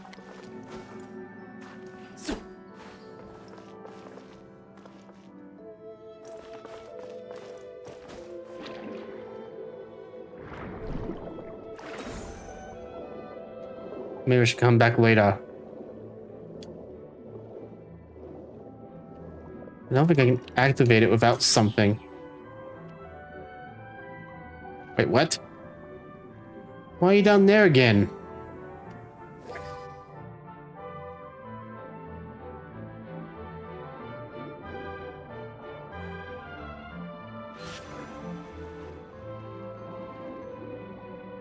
Sneaky bastards.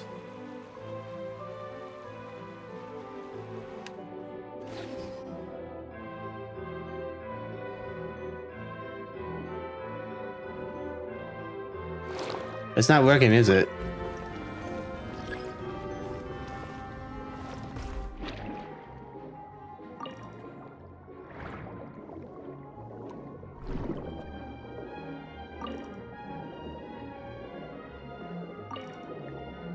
Nothing to note in here. Do I have an item, maybe?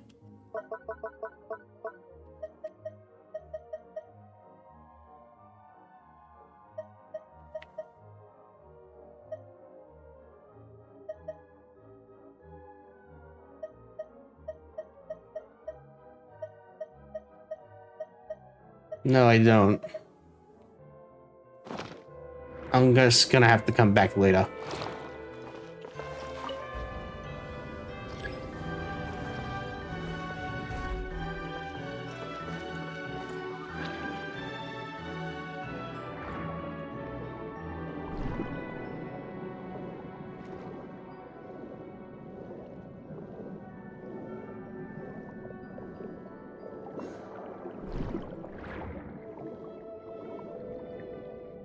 Hmm.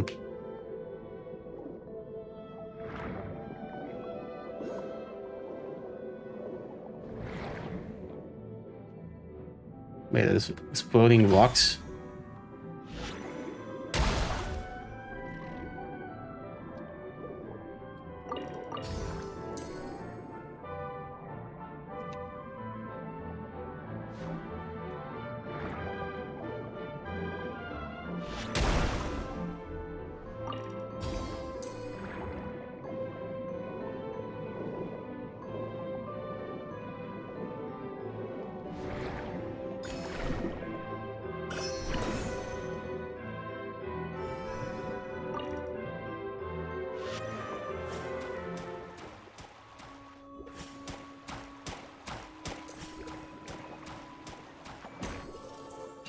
Haha.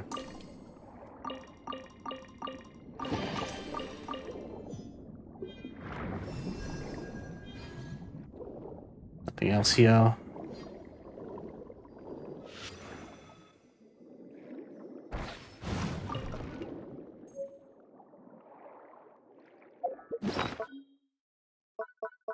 Okay, fashion?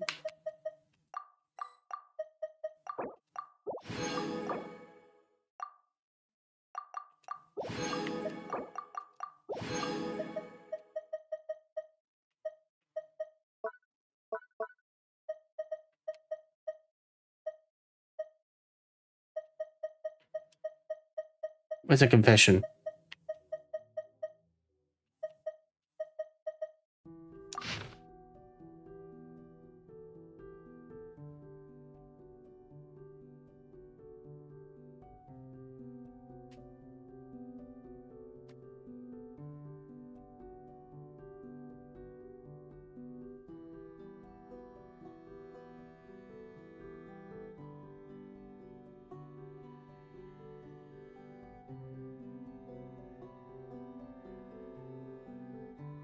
Huh.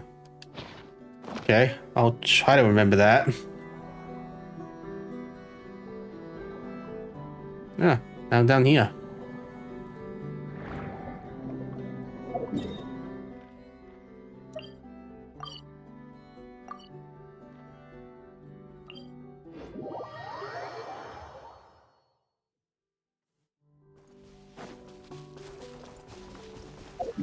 While I'm here, may as well get that waypoint.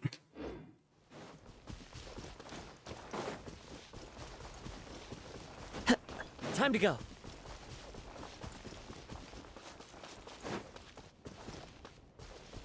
Must not explored this island.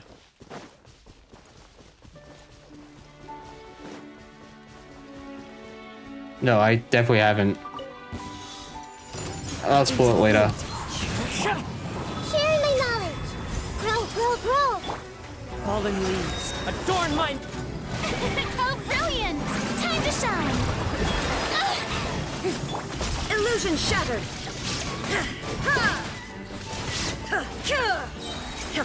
Torn Take to it down, my army. Alright.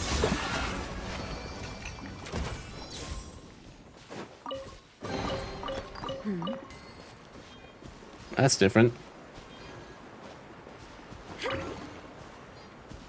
Oh, I guess I could take a quick detour. I can enter it.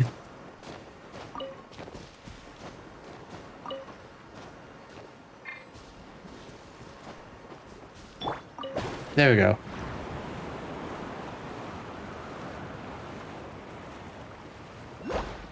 Follow the wind. Oh, this is kind of weird.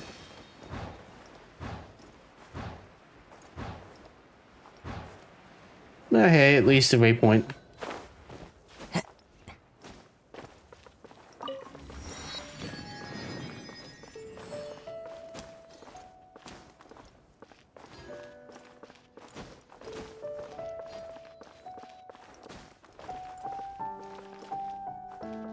The wind knows me. Thank you, Kajua.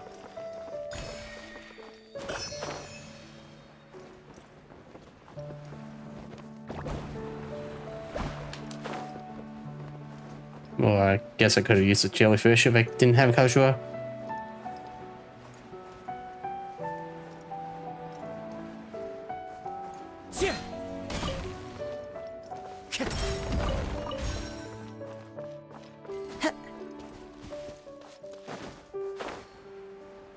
So apparently it's down there somewhere.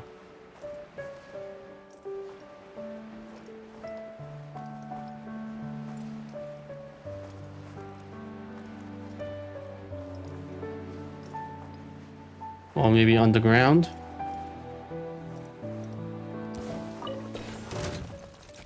Into the wind. This may hurt a little.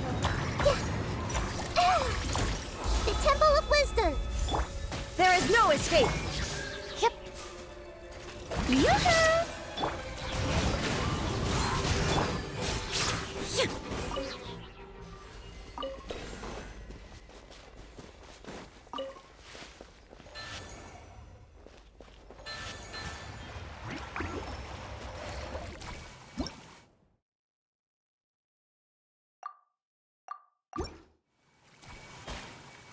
Hmm.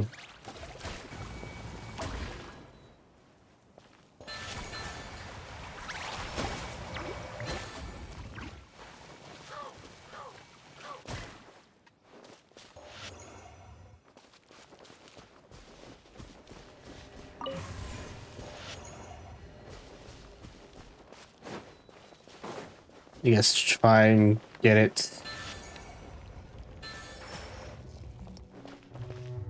to match up.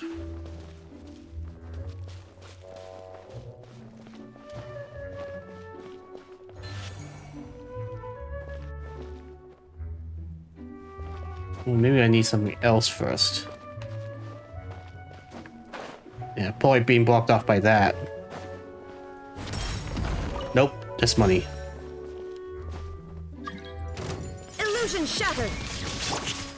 One with Nope, I nature. don't do world joins requests. Inazuma shines eternal.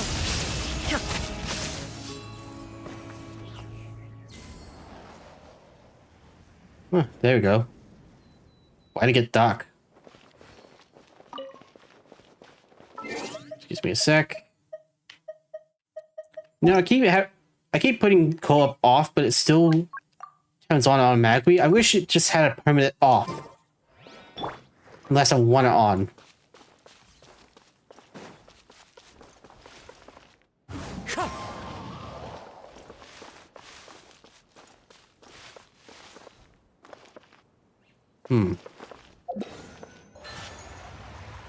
No, the other one.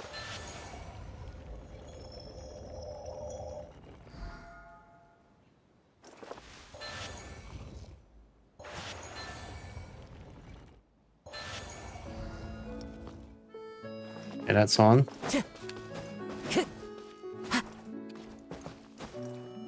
Move.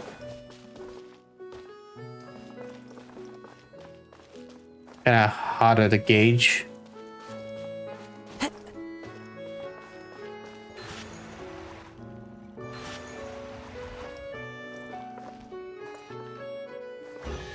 I was gonna say, you're really off by an inch. Brings a smile to my face.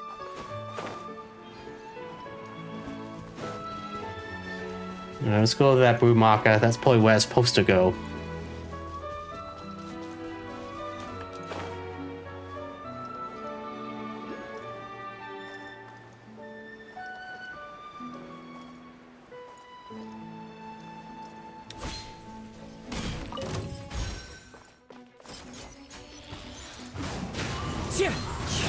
Strike a pose! Let my name echo in song! As one with wind and cloud.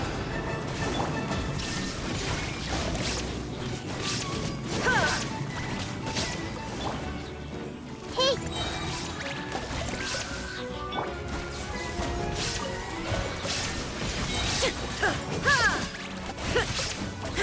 There we go.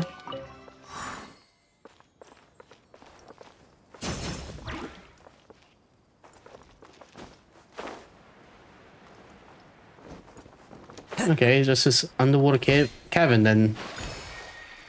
I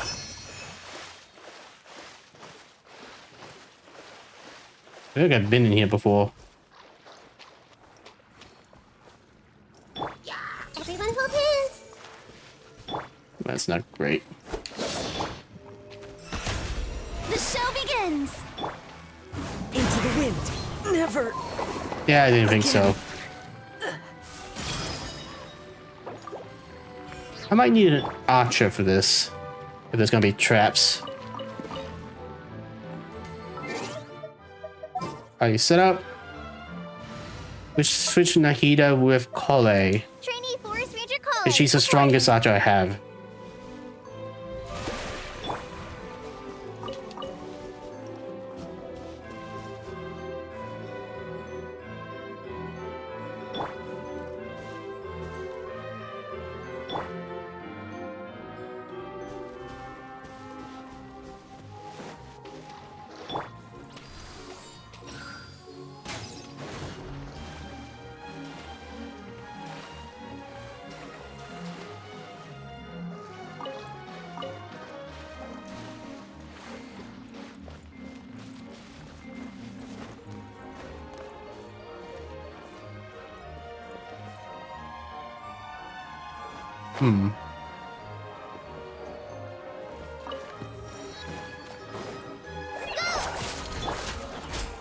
One They with nature. dead?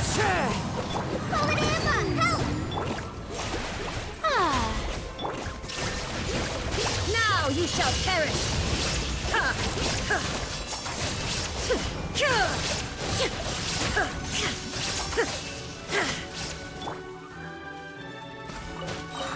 Time to go. Yeah, they're dead. Who says there aren't benefits to a life of wandering?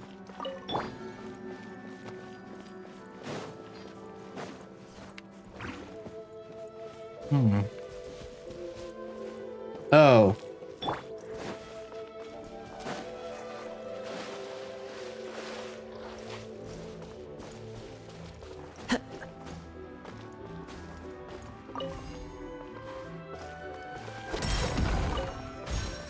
Just money, one second more.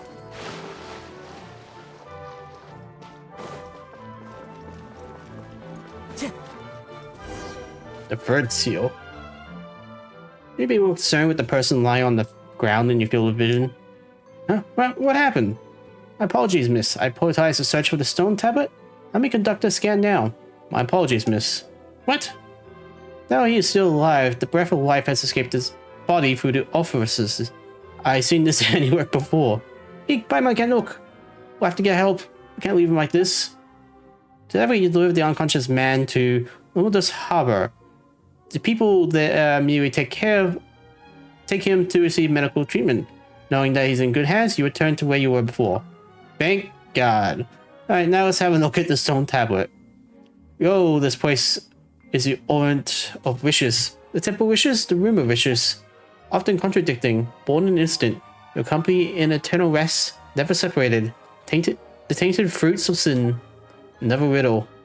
Why there is something so scary here? Could it have something to do with the answer to the riddle? Well, Fontainius the sinners, life tainted with original sin. For this reason, the answer is life. I suppose I guessed it already. Can you be sure that's the answer? I know the rhetorical and semiotics of the Latin Cruz all too well. Banging surprises, that is the answer. Alright, it's time to make up for the lost time. We need to hurry now. Okay.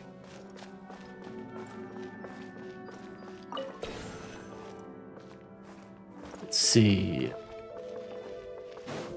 Got an enemy here, so let's take that down first. There is no escape. Falling leaves, adorn my night!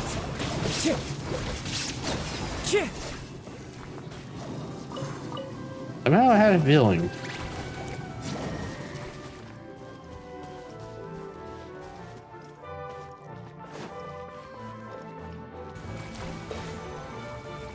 Okay, aiming over there. I suppose I could just move it.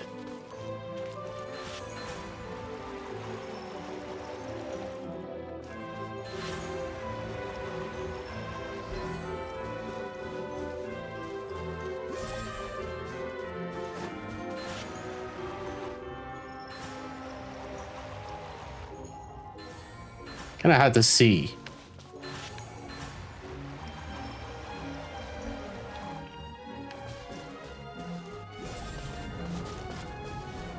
And that's open. Maybe something up there first.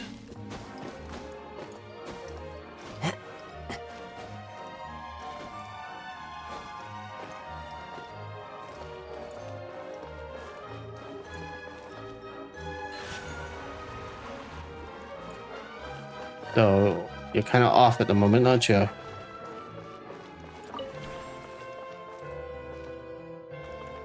Guess I'll have to come back for that.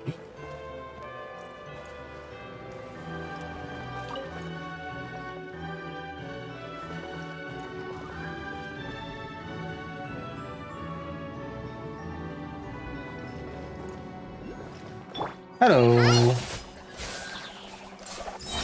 Just like we rehearsed. One with nature. Strike a pose. Inazuma shines eternal. Illusion shattered.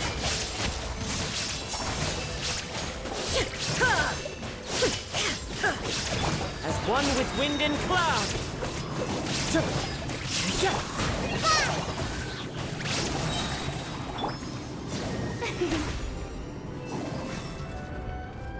Wait, what?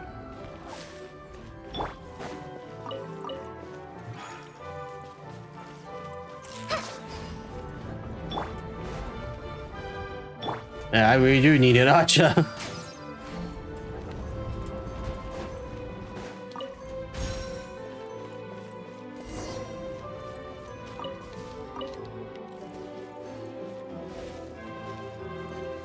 Yeah, looks like another puzzle.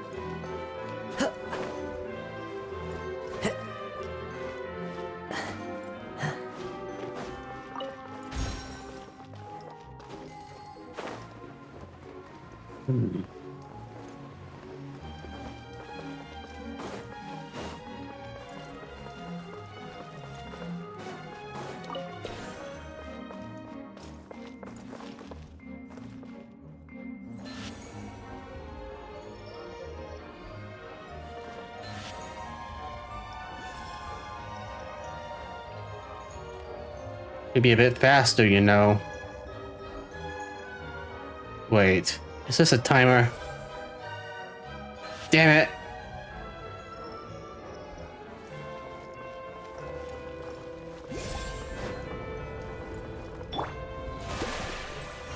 Let the world collide! Hi! Forever! Help! Into the wind.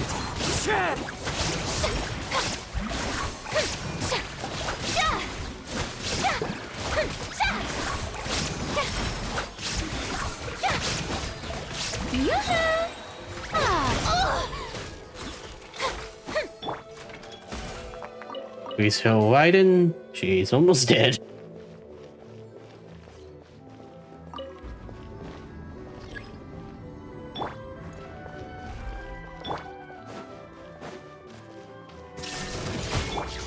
The wind knows me. That was easy.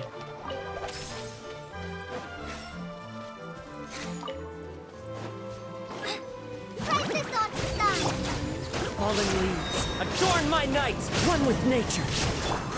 May I present Black Powder! It's fine. Tip.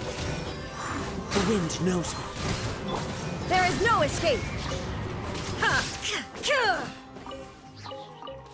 Okay.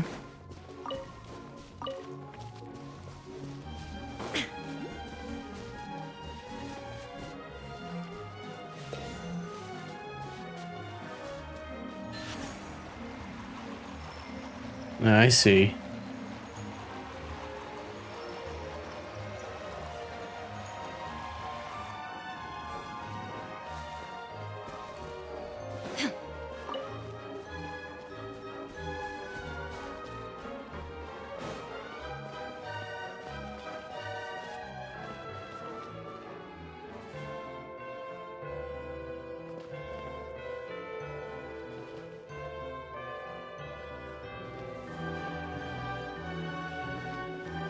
You're not gonna open?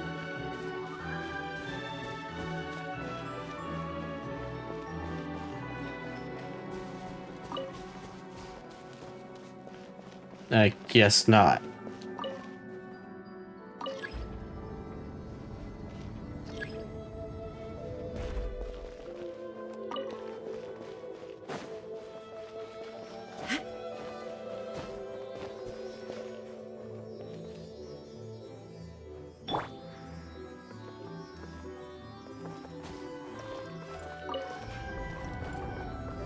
Probably should have realized that.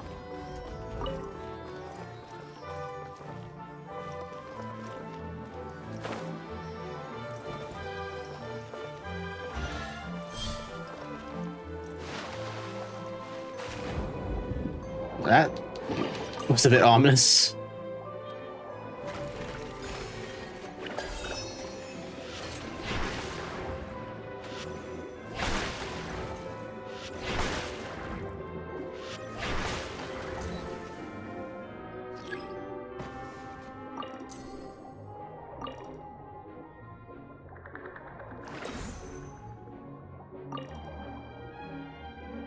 Wait.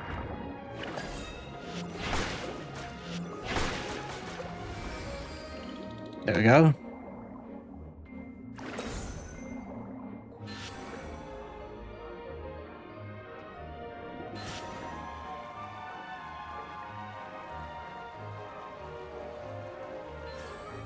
Oh, wait.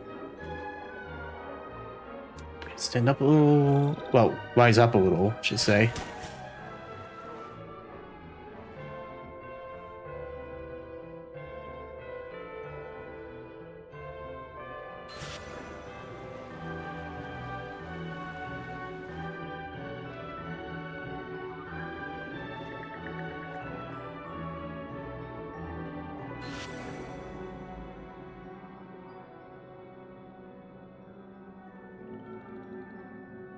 And there we go.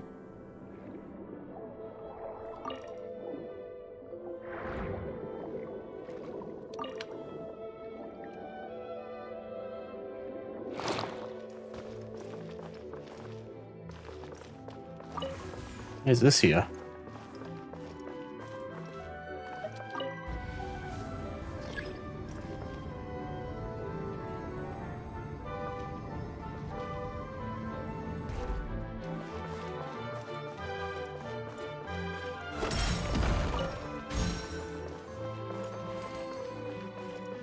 Are we seriously back here again?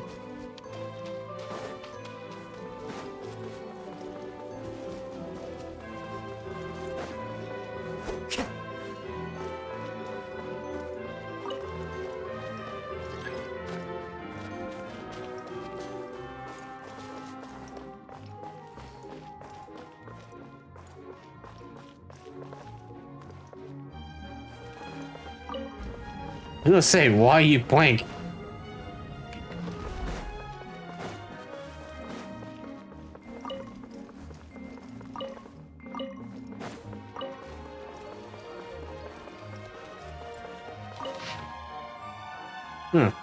I think we really did find Umbria's ruins indicate. I'm not.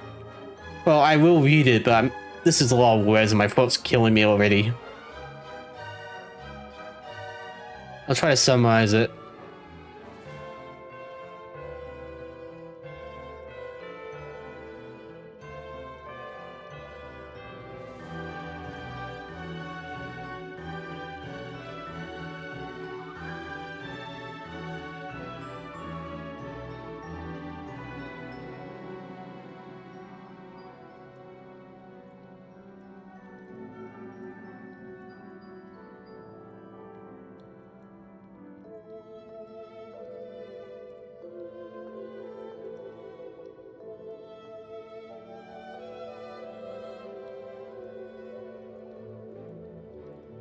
I think one of the things I think all of us needs to work on is how much detail they want to put into their writing.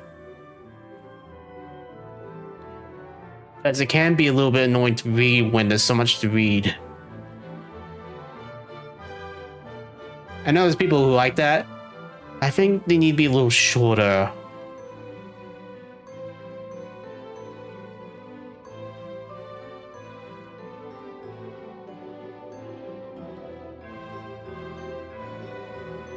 Okay.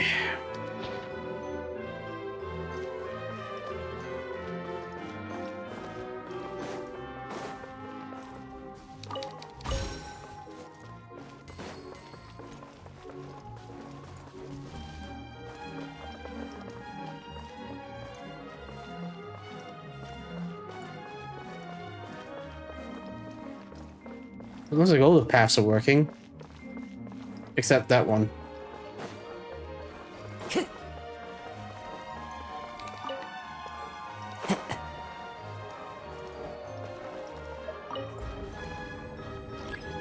No, I probably should have saw that coming.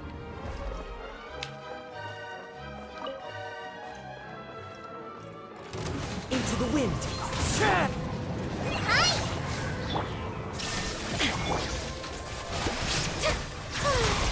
As one with wind and cloud. The wind knows me.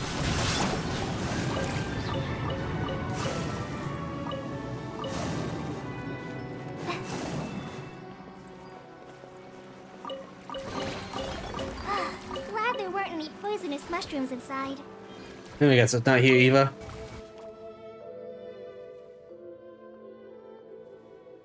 Nothing here either. What's like really looking for, Caterpillar? I'm looking for the materials necessary to forge the holy blade of Nasacrus. Lodo was able to reproduce the four secret hypothetical substances here in the material world, based on the hysteric philosophies of the underground kingdom and ancient Fontaine. I do not understand. These enigmatic substances are purely experimental. You could say that they're even further beyond ordinary logic than elemental power. Right, they're all introductory into intermediate level textbooks from the academia's spatamad into my memory banks decades ago. There's nothing mysterious about elemental power. That's so. Anyway, to sum up, this is born from the confluence of traditions from Fontaine and technology from the ancient underground kingdom, and thus 4 types of substances came into being: memory, wish, soul, and persona. To avoid any possible ambiguities, let's call them the memory piece, wish piece, soul piece, and persona piece. Why were these used to make this holy blade? In Nasacru's Order's brand of mystical philosophy, the temple is a microism of the universe. The members are stand-in for the gods, and the holy oil is tempered willpower. The holy blade, on the other hand, is reason, that which cuts everything open. It can only be born out of consummate human will. But it's truth. That's estrogism for you. You attach yourself to anything that looks similar enough, and when that sort of thing becomes magic, make sure it becomes reality. Yeah, we should make our way to the next area now. Okay.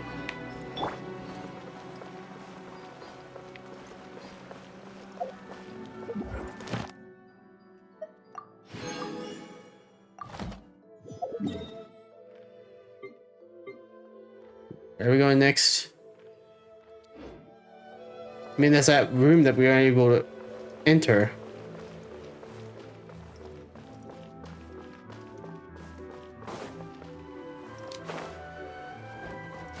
I'm surprised the area didn't fill up with water.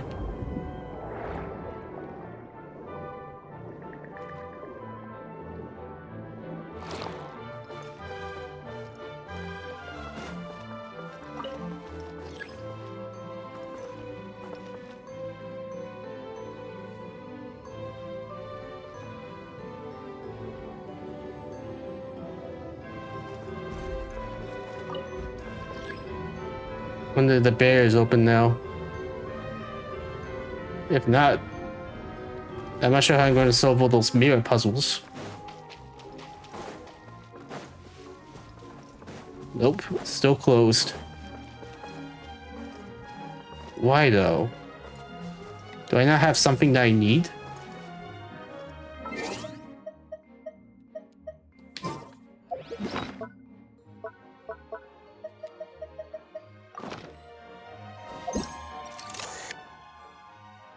Yeah, I didn't think so. Worth a shot, though.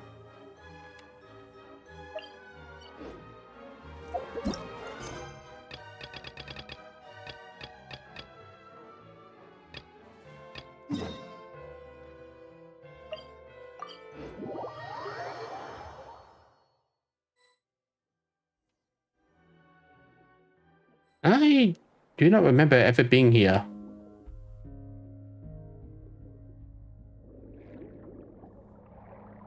This looks... Uh-oh.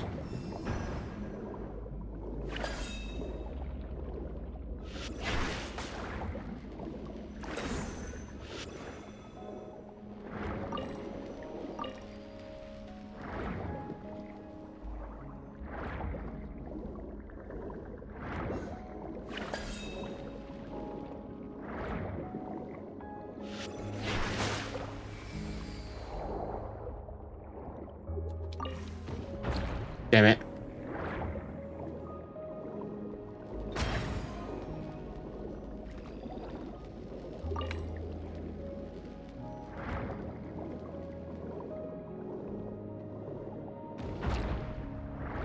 Yeah, I think it's got good aim.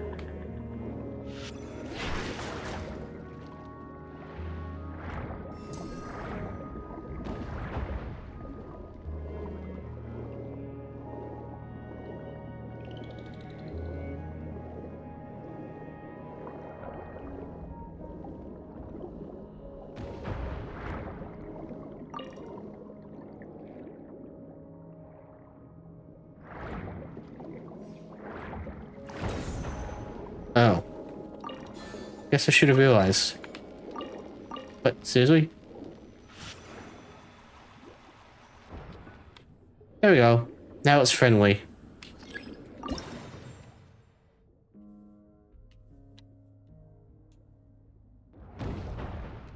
Okay, but how do I turn it? Oh, D-pad.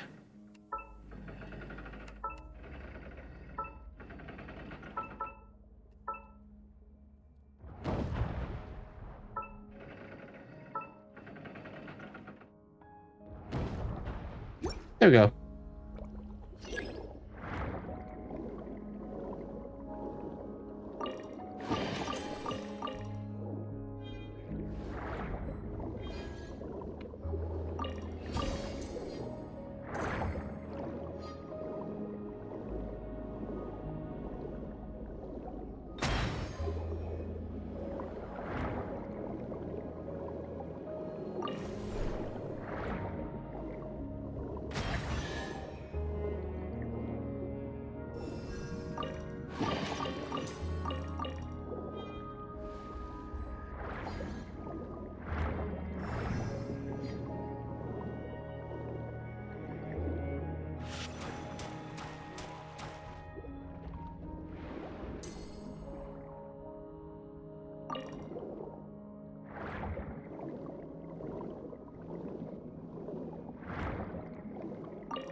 Hmm.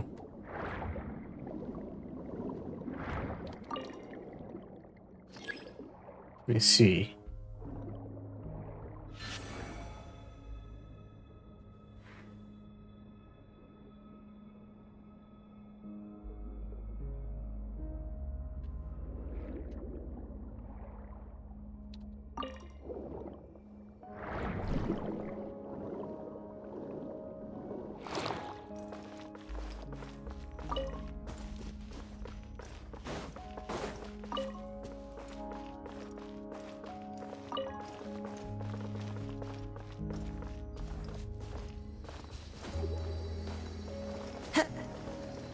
Something's over here.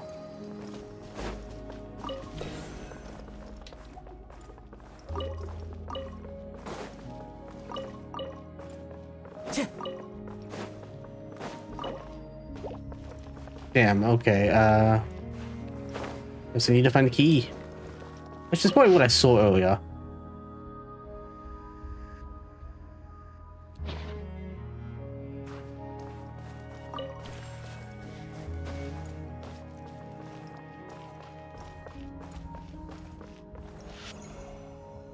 Time to go.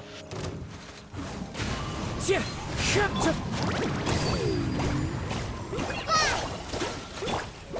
a pose!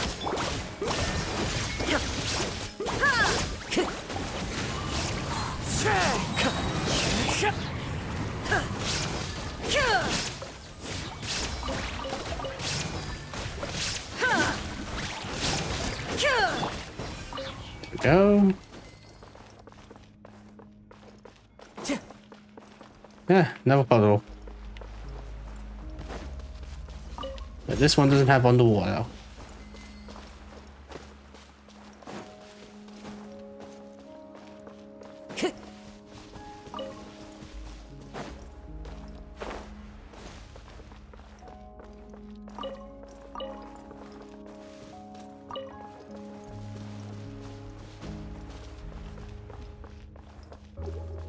Guess we'll start here.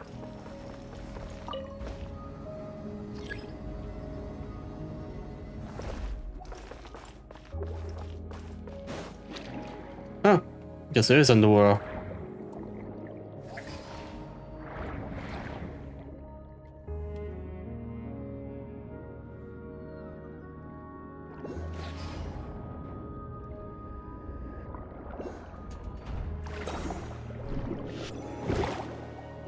Finally, the bomb one. I like the bomb one.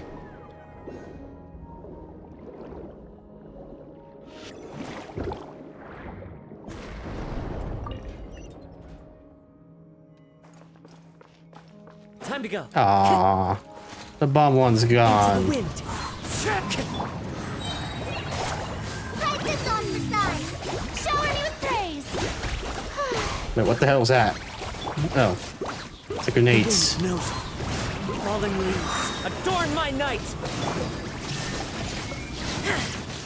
Torn to oblivion!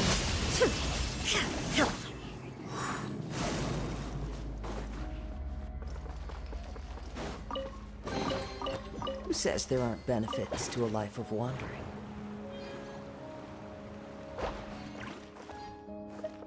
Go up. Release. Now go that way.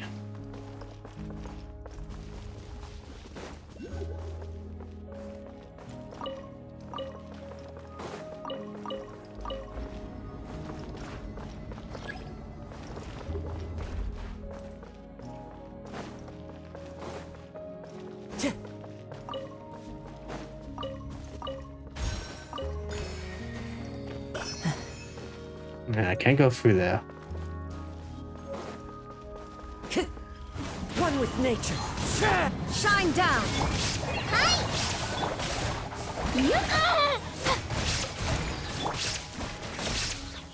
The wind knows. There is no escape! Ha!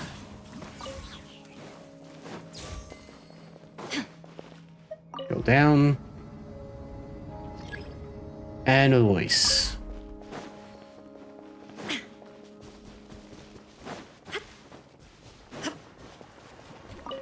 That's convenient.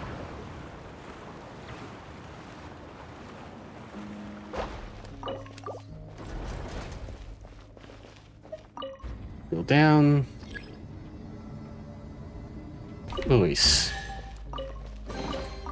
Take them. I have no need.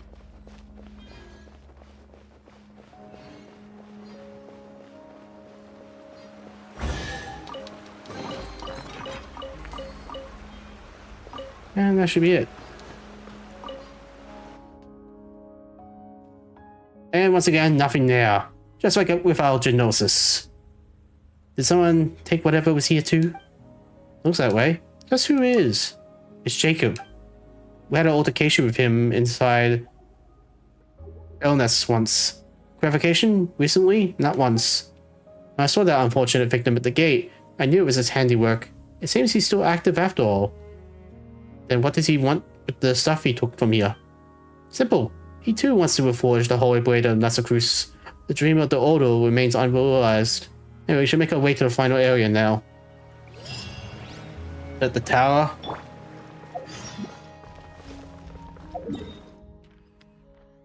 Indeed it is. Well, under the tower.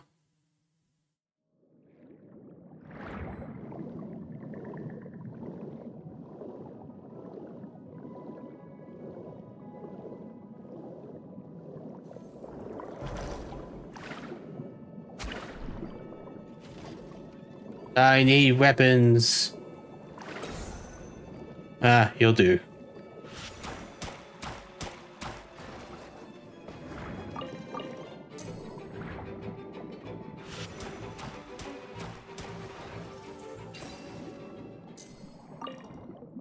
Where the heck are you going?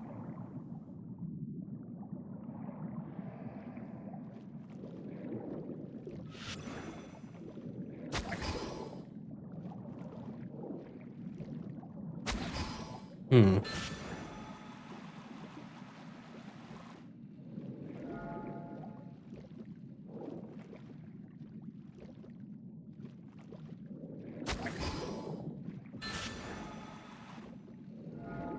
No, it needs to go down. Down. Oh, I guess it can't go down.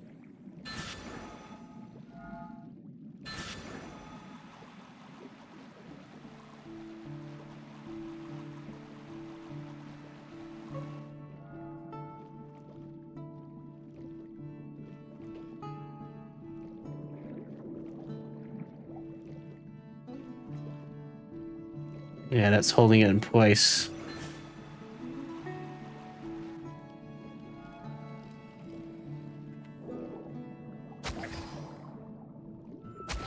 Maybe if I...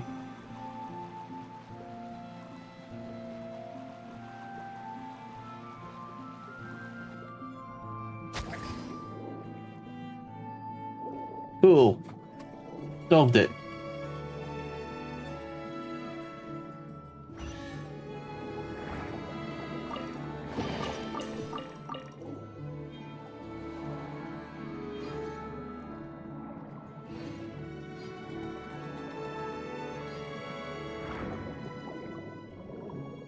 There's a chest up there too.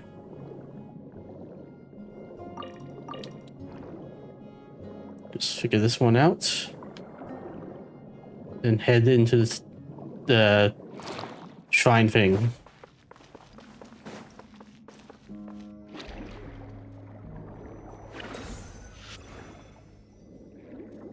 That's missing 2 crystals.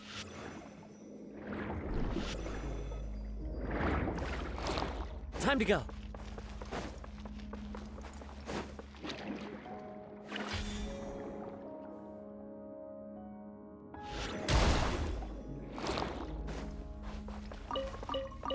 Okay, that wasn't much. There's one. That one's probably down there.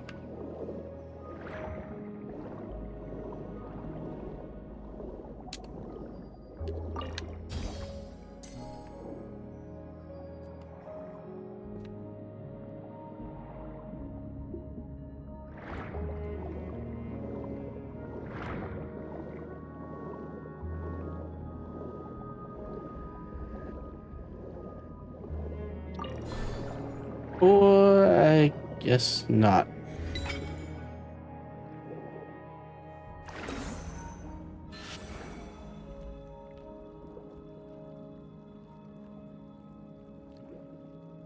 Imagine explaining this logically.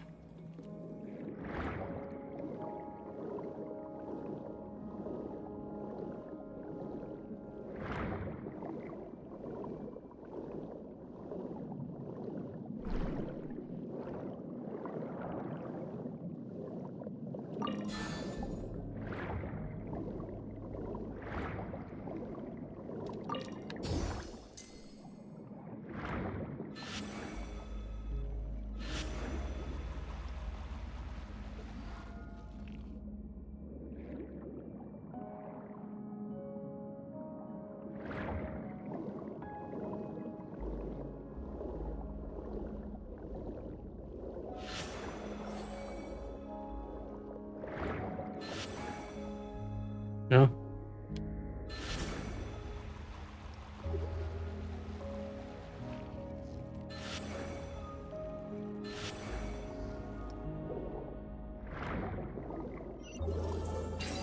Yay, precious chest.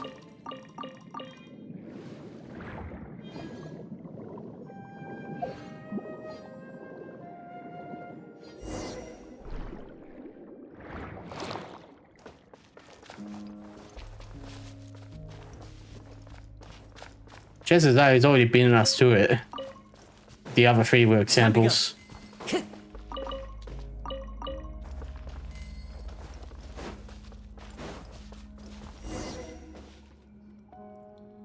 This is the last place.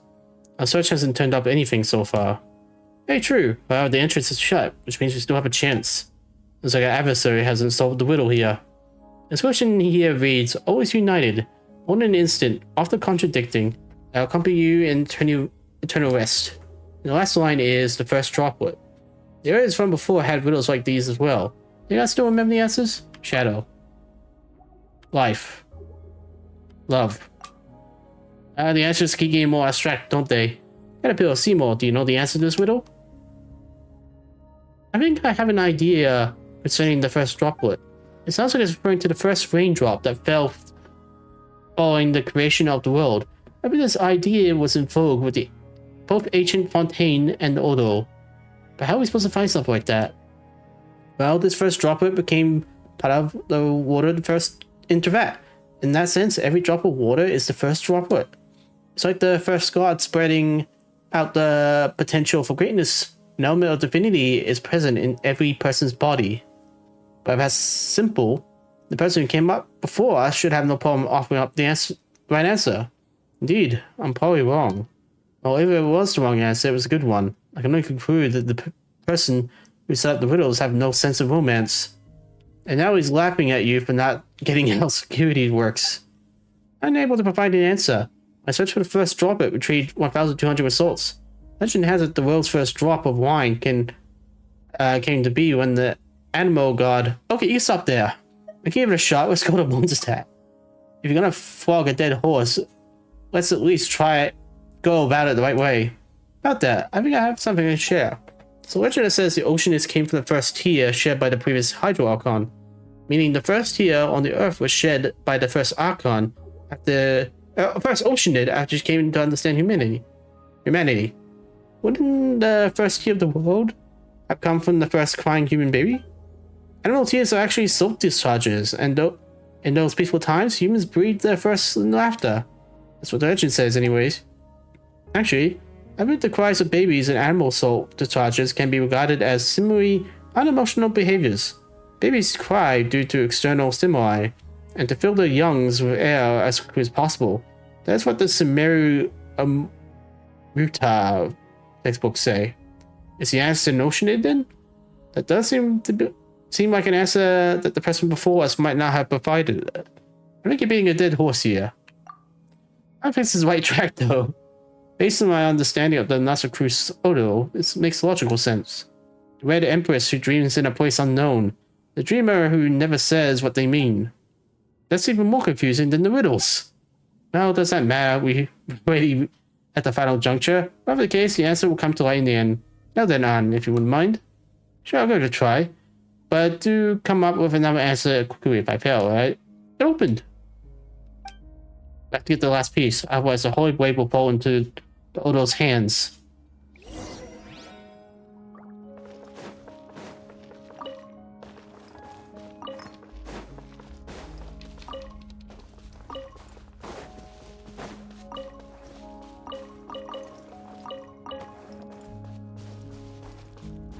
Time to go.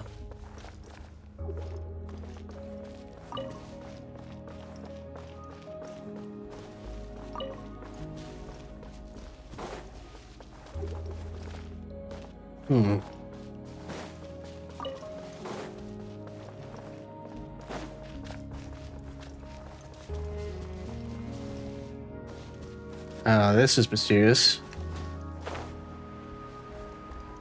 Yeah.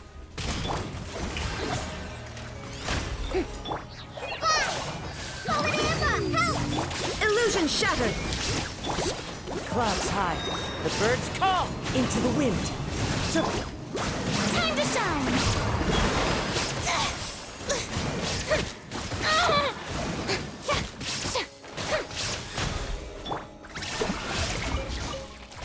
Now you shall perish. Go.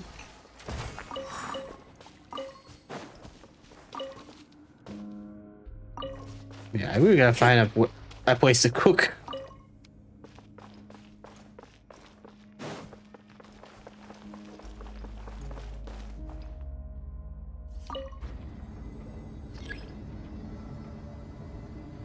Nice.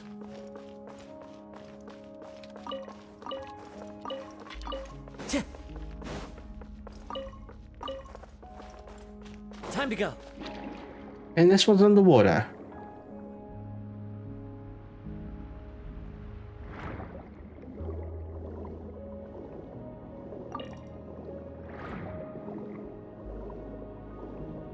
And that looks like a monster rush.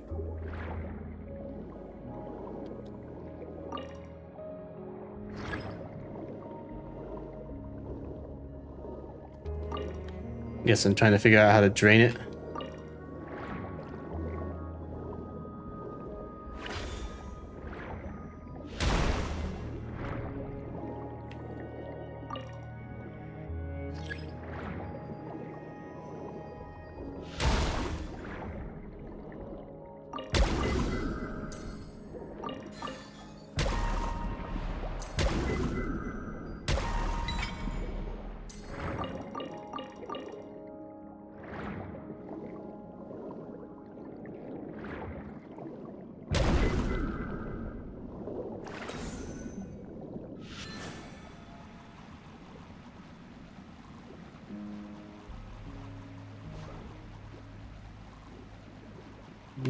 Okay.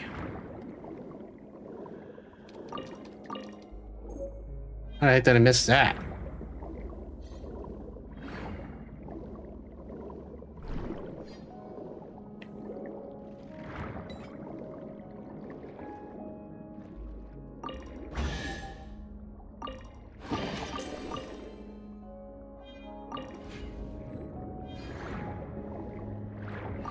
Of course. I'll continue.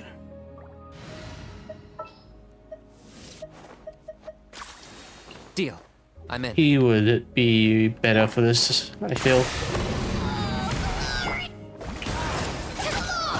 There is no escape. I've got him cornered. Because he can do a ton of damage.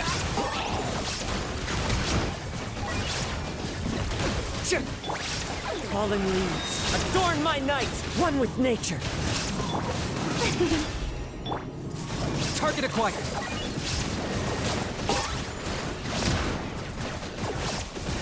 When he hits the enemy, that is.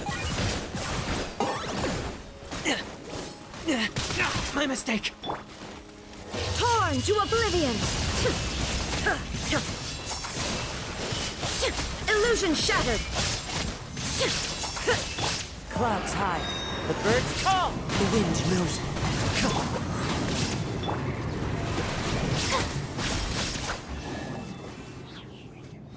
Yeah, I deserve a precious treasure for that one. Take it. Go on. You have my approval.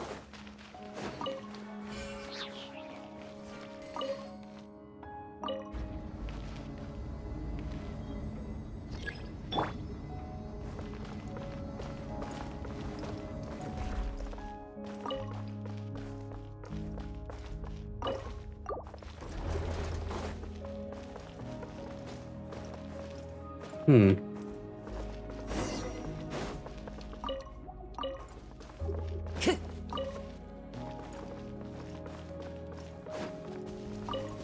Where did this path take me?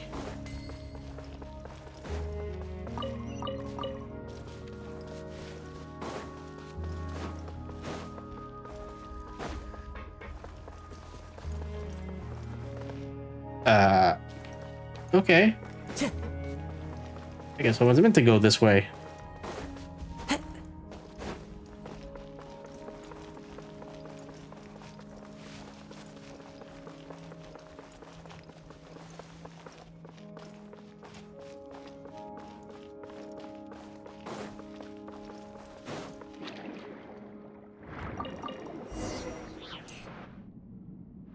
Is that the persona piece ahead?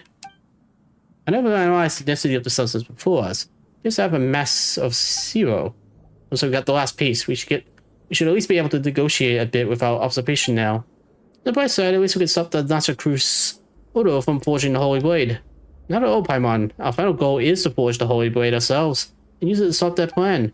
Of course, An, I have not forgotten what the sword means to you. The Holy Blade that can cut out the will is also your key to unraveling the mystery. To be honest, it is equally important to me as well. It's just that we have more important, more pressing matters at hand. Would you mind then if we looked into the mysteries surrounding us later? I'm fine with that. In that case, Samos, please take this persona with you, if you would.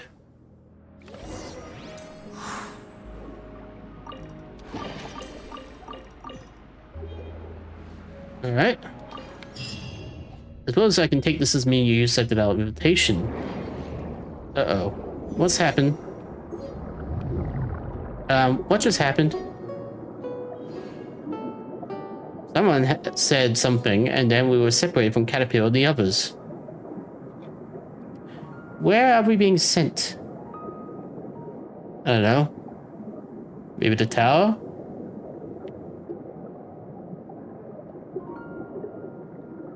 I don't feel like we're swimming in the sky. Oh, that voice sounded familiar. Where have we heard it before?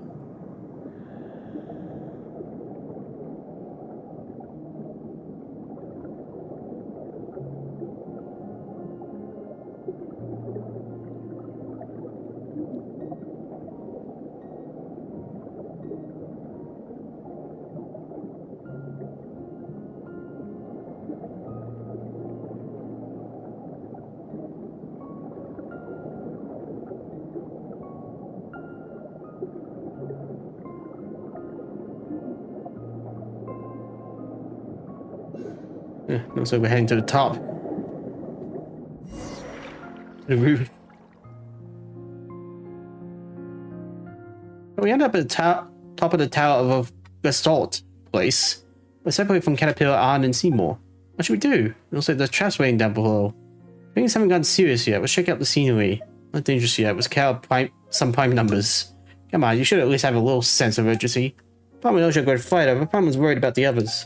But our only choice is to keep going. Oh, is that the entrance? Is there any traps? Just smash them.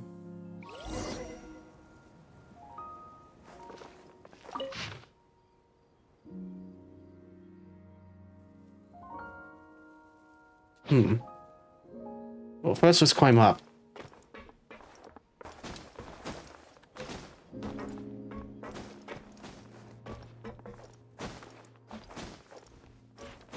This is not a whole climb.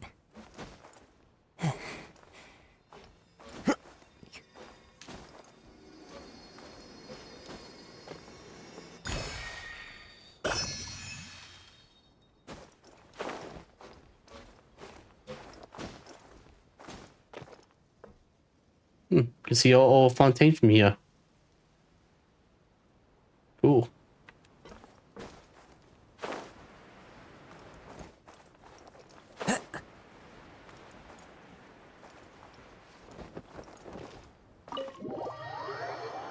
I guess I should enter.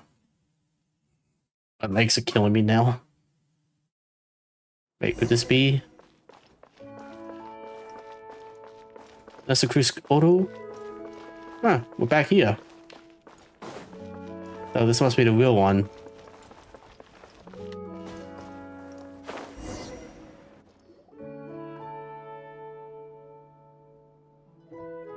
I was worried that the master clock might break down at a crucial moment. I came to to do a bit of maintenance. What took you so long? I even had time to finish the anti-rust treatment and oil it up. That's the voice we heard earlier. You're, the purple dude. Told you, just call me Jacob. How did you set up this trap? I believe the persona section to be the most important, for there lies the persona excised by Master Nasacruz himself. Only a drop of water from an ocean can open it. I can't allow it to be taken by any ignorant adventurer, so I set a trap before activating the Orient and sealed the space off. Why are you here? Why shouldn't I be here? This is an Nasacruz auto base. Is there something wrong with returning to my own base? You're the ones who are trespassing. Don't you feel a twinge of guilt for breaking the law? This was once the realm of the gods. Now a pheasant sits upon the throne, just like the world today. As compensation, give me the rest of your paints and the persona I need. I refuse. Even now, at a time like this, just what are you so hung up on? The countdown to the world's end has started. I must forge the holy blade and place it in my master's hand. Is Nasacruz this master of yours? Indeed. According to the world formula, the second deluge is looming before us. When it comes, only he will be able to save the world. Only by forging the holy blade can he continue his unfinished work. Gathering the wills of everyone in Fontaine, the continent, and even the entire planet onto himself, as the primordial sea turns once more, and as the power of all darkens the sky. Only he who is whole unto himself may survive. Only then will all of our souls, nay, all of humanity's souls, be spared from destruction. We will welcome a new dawn in the tranquil sea of innocence he grants us. So this is your big plan to save the world. It sounds like you're just bundling everyone's consciousness together without consent. And what would you know of anything? Only Master Nasacruz's new body will survive the coming of the second deluge. Even if all other life disappears in the sea, he will survive alone. He will remember all those lives that were lost. He recognizes the value and the quality of all life, a selfishness that shall be besmirched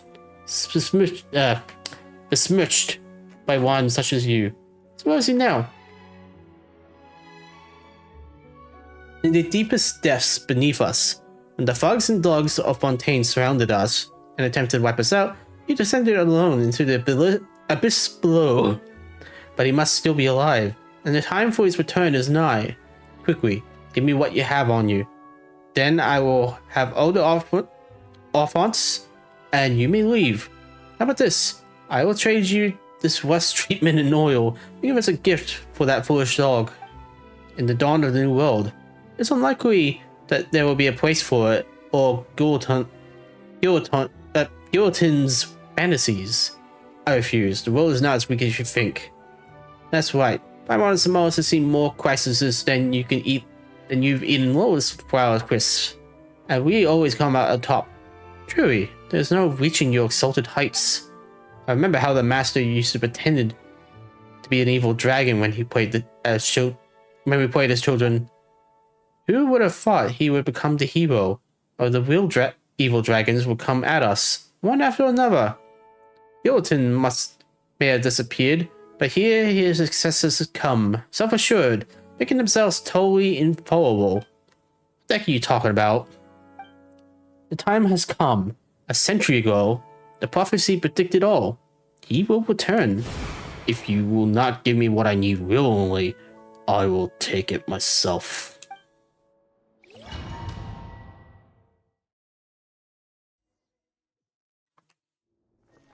How bothersome.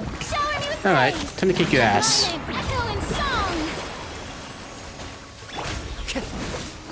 Wait. Sure why. It didn't do what I wanted then. Adorn my Shine down! Now you shall perish! Uh-oh. Locked up. Hey, help. Not that I needed it. For the Lord of the Night.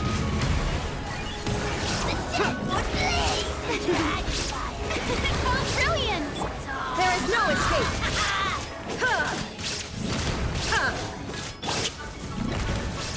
I got him cornered.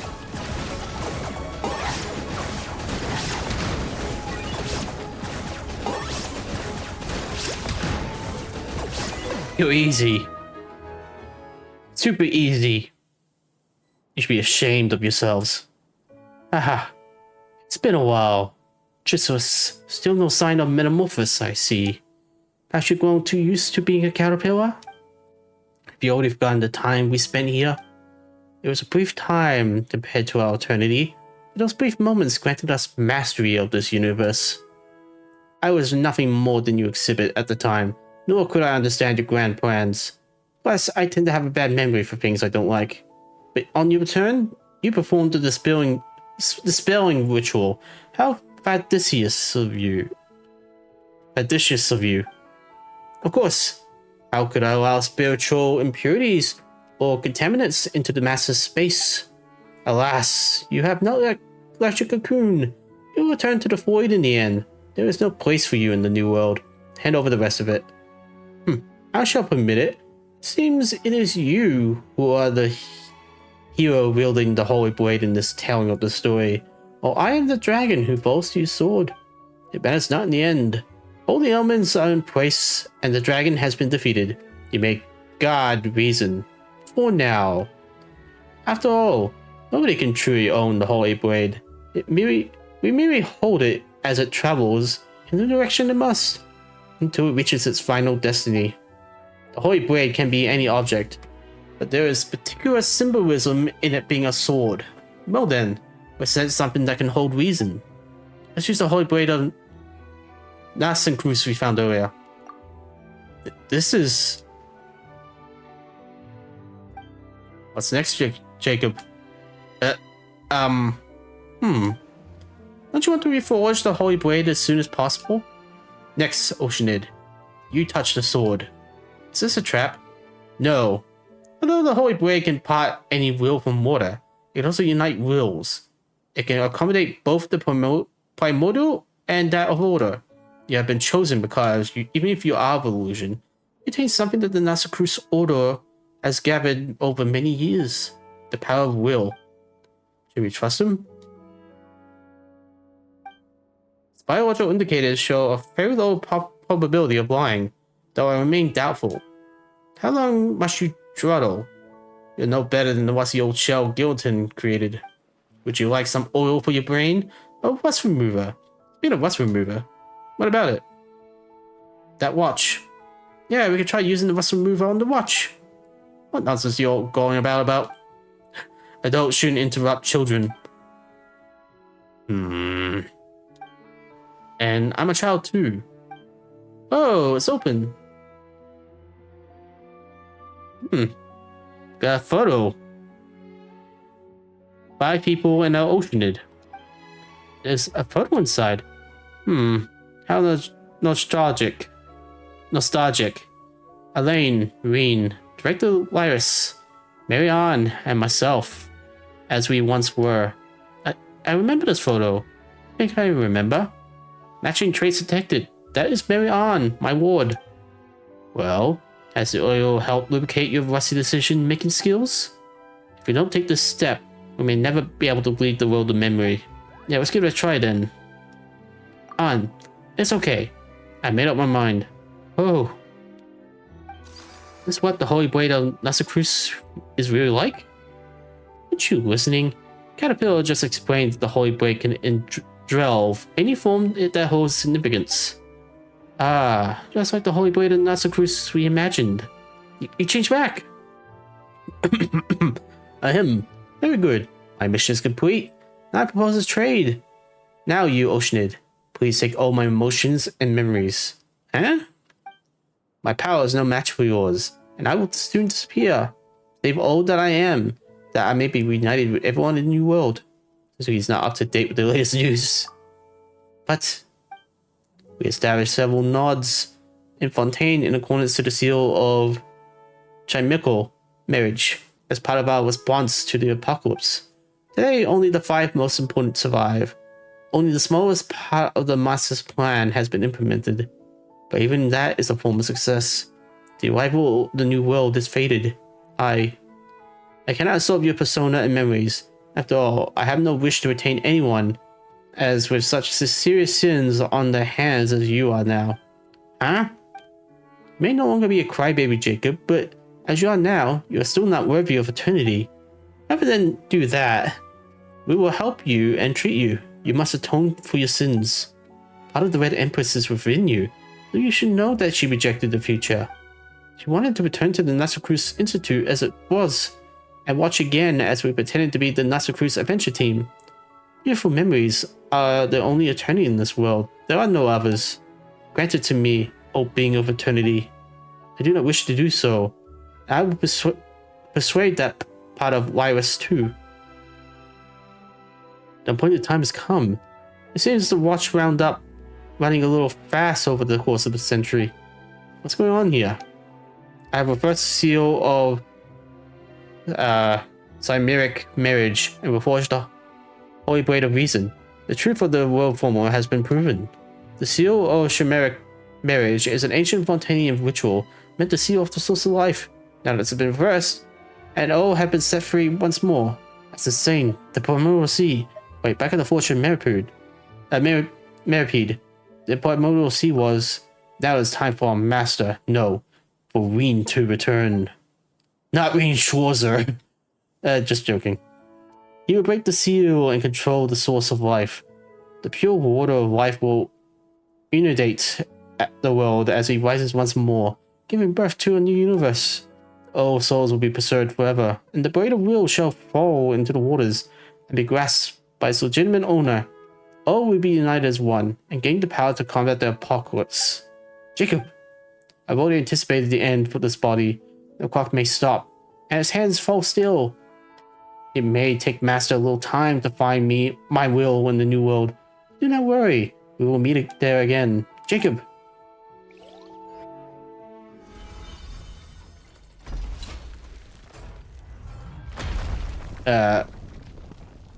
Did he die? What a terrible ending. I feel like we could have pulled him out.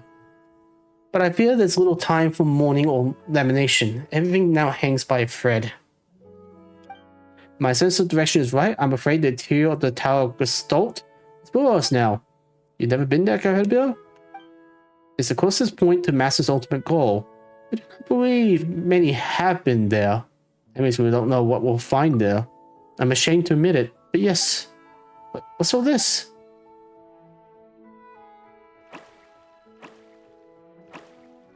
Uh-oh. Warning. Abnormal environmental changes detected. I can see that just fine. It seems we don't have much time. Let's get to work quickly, before Jacob's new world becomes a reality.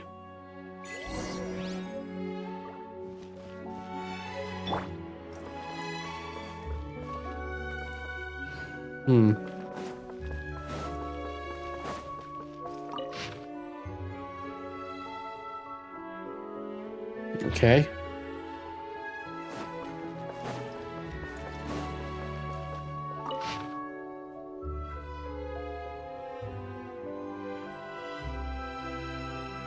Okay. Time to go.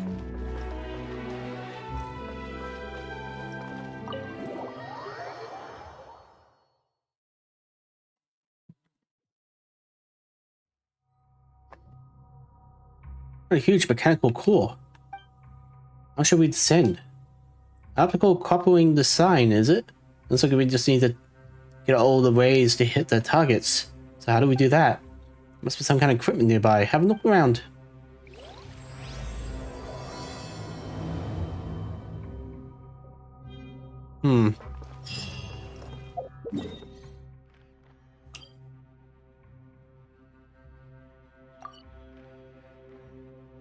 Unfortunately, as much as I like to continue, I need to call for today. My legs are hurting me, my throat's hurting me, and it's been 3 hours. Sorry about that, but please tune in next time, hopefully. Let me just quickly claim the rewards.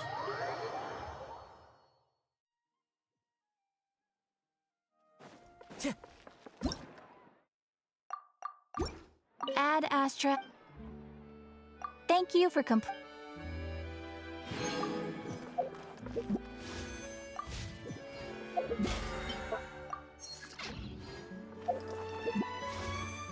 $522 Primo Gems.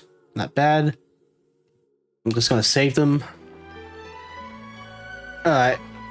Well, that was a bit of a long lore dump going on there. I thought it was killing me just from the first hour, but it was just nothing but talking. And then, like, the temples and the tower was the fun bit, but I still haven't done the tower yet. Well, I'm just gonna call for today. I hope everyone enjoyed, and please tune in next time. See ya.